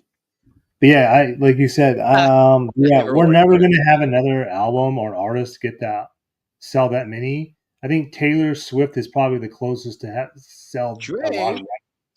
Taylor Swift sucks. records. 50 Cent is my dad.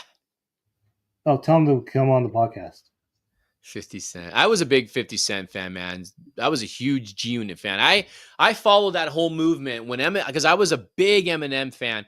So when the 8 Mile soundtrack came out, that's when I really got into 50 Cent because he was featured on that album. I followed that whole shady movement and G Unit movement.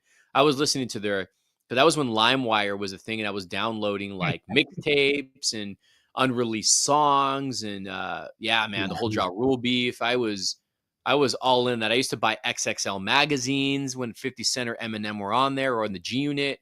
I did all that stuff, man.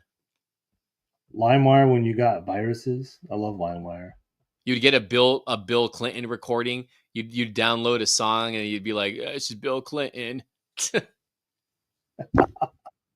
Oh my god, that brings me back. God, Remember I that? miss the AOL days. I miss those days, man. But But yeah, no, I was a huge 50 Cent fan. That's actually an artist that I would love to get a vintage shirt from is 50 Cent and Eminem. God, you know how expensive those would be? I got offered an Eminem shirt on an anger management tour shirt. I should have taken and I didn't. It was on a whatnot. It was when I was going through the vintage shirt phase. Should have. I don't know why I didn't. Yeah, Get Rich or Die Trying is definitely one of the best hip hop albums.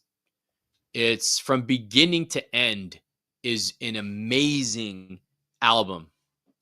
It's his only good album. Uh, The Massacre was good. The Mm. Massacre was more of like yeah, I thought The Massacre was good. Curtis, which was the third album, was like, but dude, there will never be a run like that again. The G Unit 50 Cent run. Like, man, I remember when all of them came out, dude. 50 Cent, then he came out with the G Unit album. Then Lloyd Banks came out. Man, I was a big Lloyd Banks fan. Then Young Buck, then The Game, and then Tony Yayo. Yeah, it was all that stuff. That was good stuff. Good times. Good times. Man, G Unit debut, every white boy spawned, including myself. Yeah, G Unit. That was man, I'm happy to be like alive to experience. I rocked the G Unit clothing. I had the G Unit tank top. I used to wear that at the gym. I had the G Unit shirts. I had the G Unit sweaters. I had the G Unit shoes that Reebok did. Yeah. So wait, were you a shill back then? Oh, not even, man. You a window shopper. That was actually the off of the album Get Rich or Die Trying, the soundtrack for the movie. Wait, LimeWire still exists? Holy shit. Beg for Mercy is a great album. I'm trying. I don't know what my favorite song on that would be. It was Stunt 101, and then I really liked Lloyd Banks' Smile on that one. That was such a good song. But I also liked Poppin' Them Things. Such a great album. Such a great album. Yeah. Car alarm. Life's on the Line. Oh yeah. That's a good song too. That's on the first album.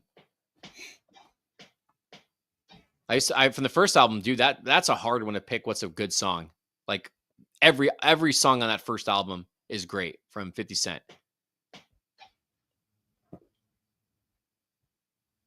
Man, that was I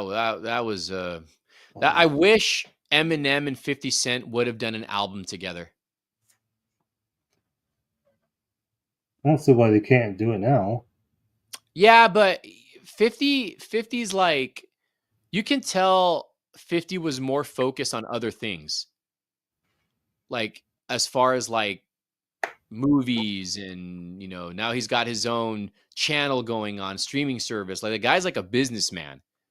Like once that guy left the hood, he went like he's like the best way I mentioned this before. The best way I can explain like what 50 Cent kind of reminds me of is Arnold Schwarzenegger. He's like the Arnold Schwarzenegger of hip hop. I was gonna say 50 Cent. He well, you said something about him getting out of the hood. Well, the hood's still in him. No, he still has that hood mentality, but he's like he's not an idiot. He doesn't ruin his career by doing what a lot of these other rappers do, right? Like Yeah. talk about killing people, showing guns, getting in trouble for drugs and this and that. Like he's a businessman. It seems like he surrounds himself around what do you call it? Around winners. Like dude, he's friends with actors. He's friends with freaking I'm pretty sure I think he's a Trump supporter, but he's like surrounds himself around powerful people. And his show's called Oh, damn. You got to meet 50 Cent back in 2003 when he no, that's awesome. I've never got to see them live. I went to go see Lil Wayne in concert when he was freaking popular, and Soulja Boy opened and he brought out 50 Cent, and 50 Cent did a few songs. That was the only time I've seen 50 live. I do remember ringtone commercials. I heard, yeah, I heard he went bankrupt. Did you hear about that? No, I didn't know that. I'm gonna look it up. 50 Cent was in Expendables 4. Yeah, he's friends with Sylvester Stallone. I think he was friends with Bruce Willis. He was friends with Val Kilmer, Pacino. He's not the greatest actor. He was in the movie, was it Home of the Brave? With Jessica Biel, the World War II movie? Not the World War II. The 9/11, post 9/11 war movie. I think it was called Home I of the know Brave. what you're talking about. It was actually a depressing movie. Samuel L. Jackson's in it too. Yeah, 50 Cent had his own video game. It was what was it called? 50 Cent Bulletproof. Tony Yayo is hilarious. He's on a lot of podcasts right now. It's a rumor apparently that he's broke. Ah. Says whatever. It says something about rumors that Floyd Mayweather is broke are circulating, fueled by allegations of unpaid debts and claims of financial scam. However, Mayweather has denied these claims and even showcased a recent $402 million real estate purchase to demonstrate his financial standing. Not only did he sleep with Chelsea Handler, he had what's her name, and she was hot. The actress, she came on Independence Day. She was a stripper, Will Smith's girlfriend. Oh, Vivica A. Fox. Vivica Fox, yeah, he had her for a while. Dude, you want to watch some good interviews? Watch G Unit when there was 2 or 3 different ones. G Unit on Howard Stern, bro, it's hilarious. Hilarious. I'd smash Chelsea Handler too. I would have back in the day. Yeah, he was. I think there was a picture of them in bed together. Probably. She does that all the time though. She takes pictures of who she's boning.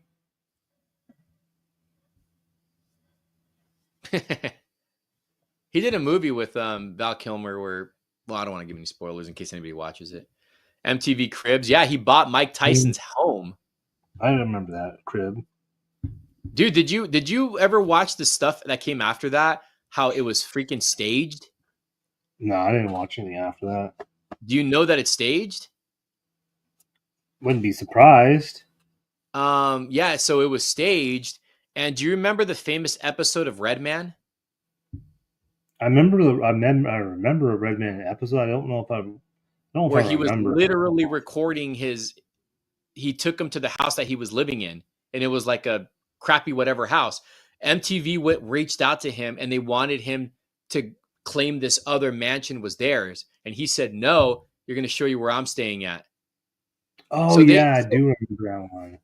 So a lot of people that showed off their crib really was not their crib. Well, some of them were. You know who did a crib episode, which was his house?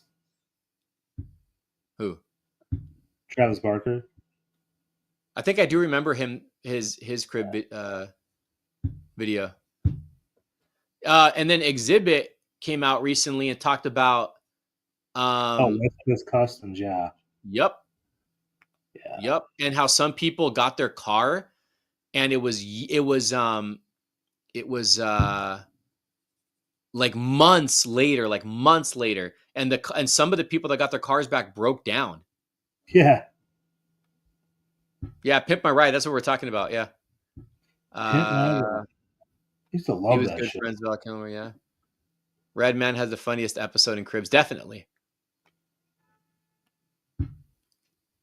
Yeah, that's crazy to think that though. Like some of these artists it was not their real house. Yeah, that's so crazy. And the reason how I stumbled upon that, I think I knew that beforehand, but I stumbled upon it because Nelly did a video interview recently, and they asked him about it, and he said that was his real house that he went to because people ended up finding out where he lived, and he had to sell that house and get another house. But so then I started YouTubing it, and this is recent, and I saw tons of videos on people whose houses weren't really theirs. Yeah, I want to know this too. Where's the Diddy documentary from 50 Cent? Dude, I'm pretty sure he'll get sued. Yeah, he'll get freaking sued. It's just like with rappers. You ever hear about how rappers remember how the big chains were as a thing like in the mid Mhm. 2000s, and how a lot of them one they were either fake or they were borrowed, like it wasn't really their jewelry. Right. That I can totally see that being true. Like, come on, man. How many people? I mean, how many chains you really need to freaking own? Like, come on. Well, didn't I think T Pain came out and said he spent so much money. I think he went broke at one point, Yeah. and he was talking about the jewelry that he had and stuff. And he had a big chain. I forgot what it was. I forgot the whole story, but T Pain was another artist I actually really liked. Yeah, he fell off, and you know what saved him was going on TikTok. It's dude, it's so sad that's T Pain fell off. Like that guy literally. So it's funny. T Pain came out what early 2000s, 2005, six. Somewhere in that, yeah, in that era. So that guy is now considered like he fell off, right? But Yeah, everyone is still doing auto tune. of course. They're basically ripping off of his what he popularized. Yeah. It's crazy. Okay. Let's see.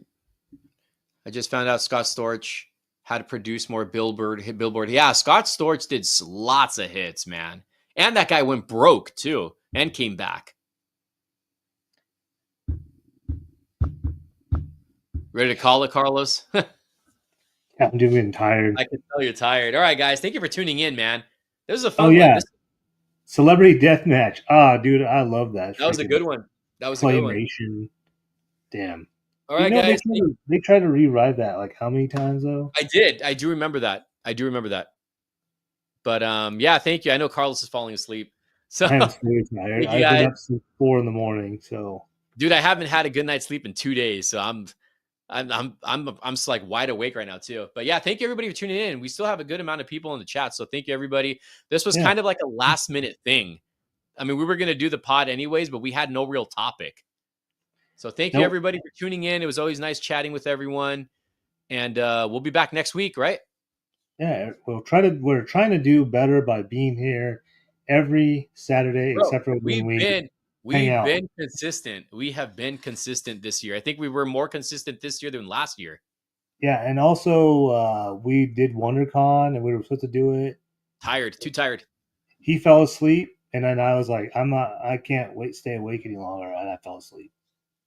Dude, no, I offered to do one night and you said no because you were fucking tired. Oh yeah, I think I it was was like, I don't Saturday. remember. You were too tired, dude. You were all like, no, I don't want to do it. Oh yeah, because I literally drove 9 hours and we Yeah, did whatever all day yeah. long. Yeah, I was like, nah, dude, I'm wiped. All right, guys. Thank you for tuning in. Yeah, thanks, And guys. it's been fun. We will talk to you all next week. But we'll have videos on our channel. So Yep. all right, guys. Good night. End Peace. stream now. Dude, that And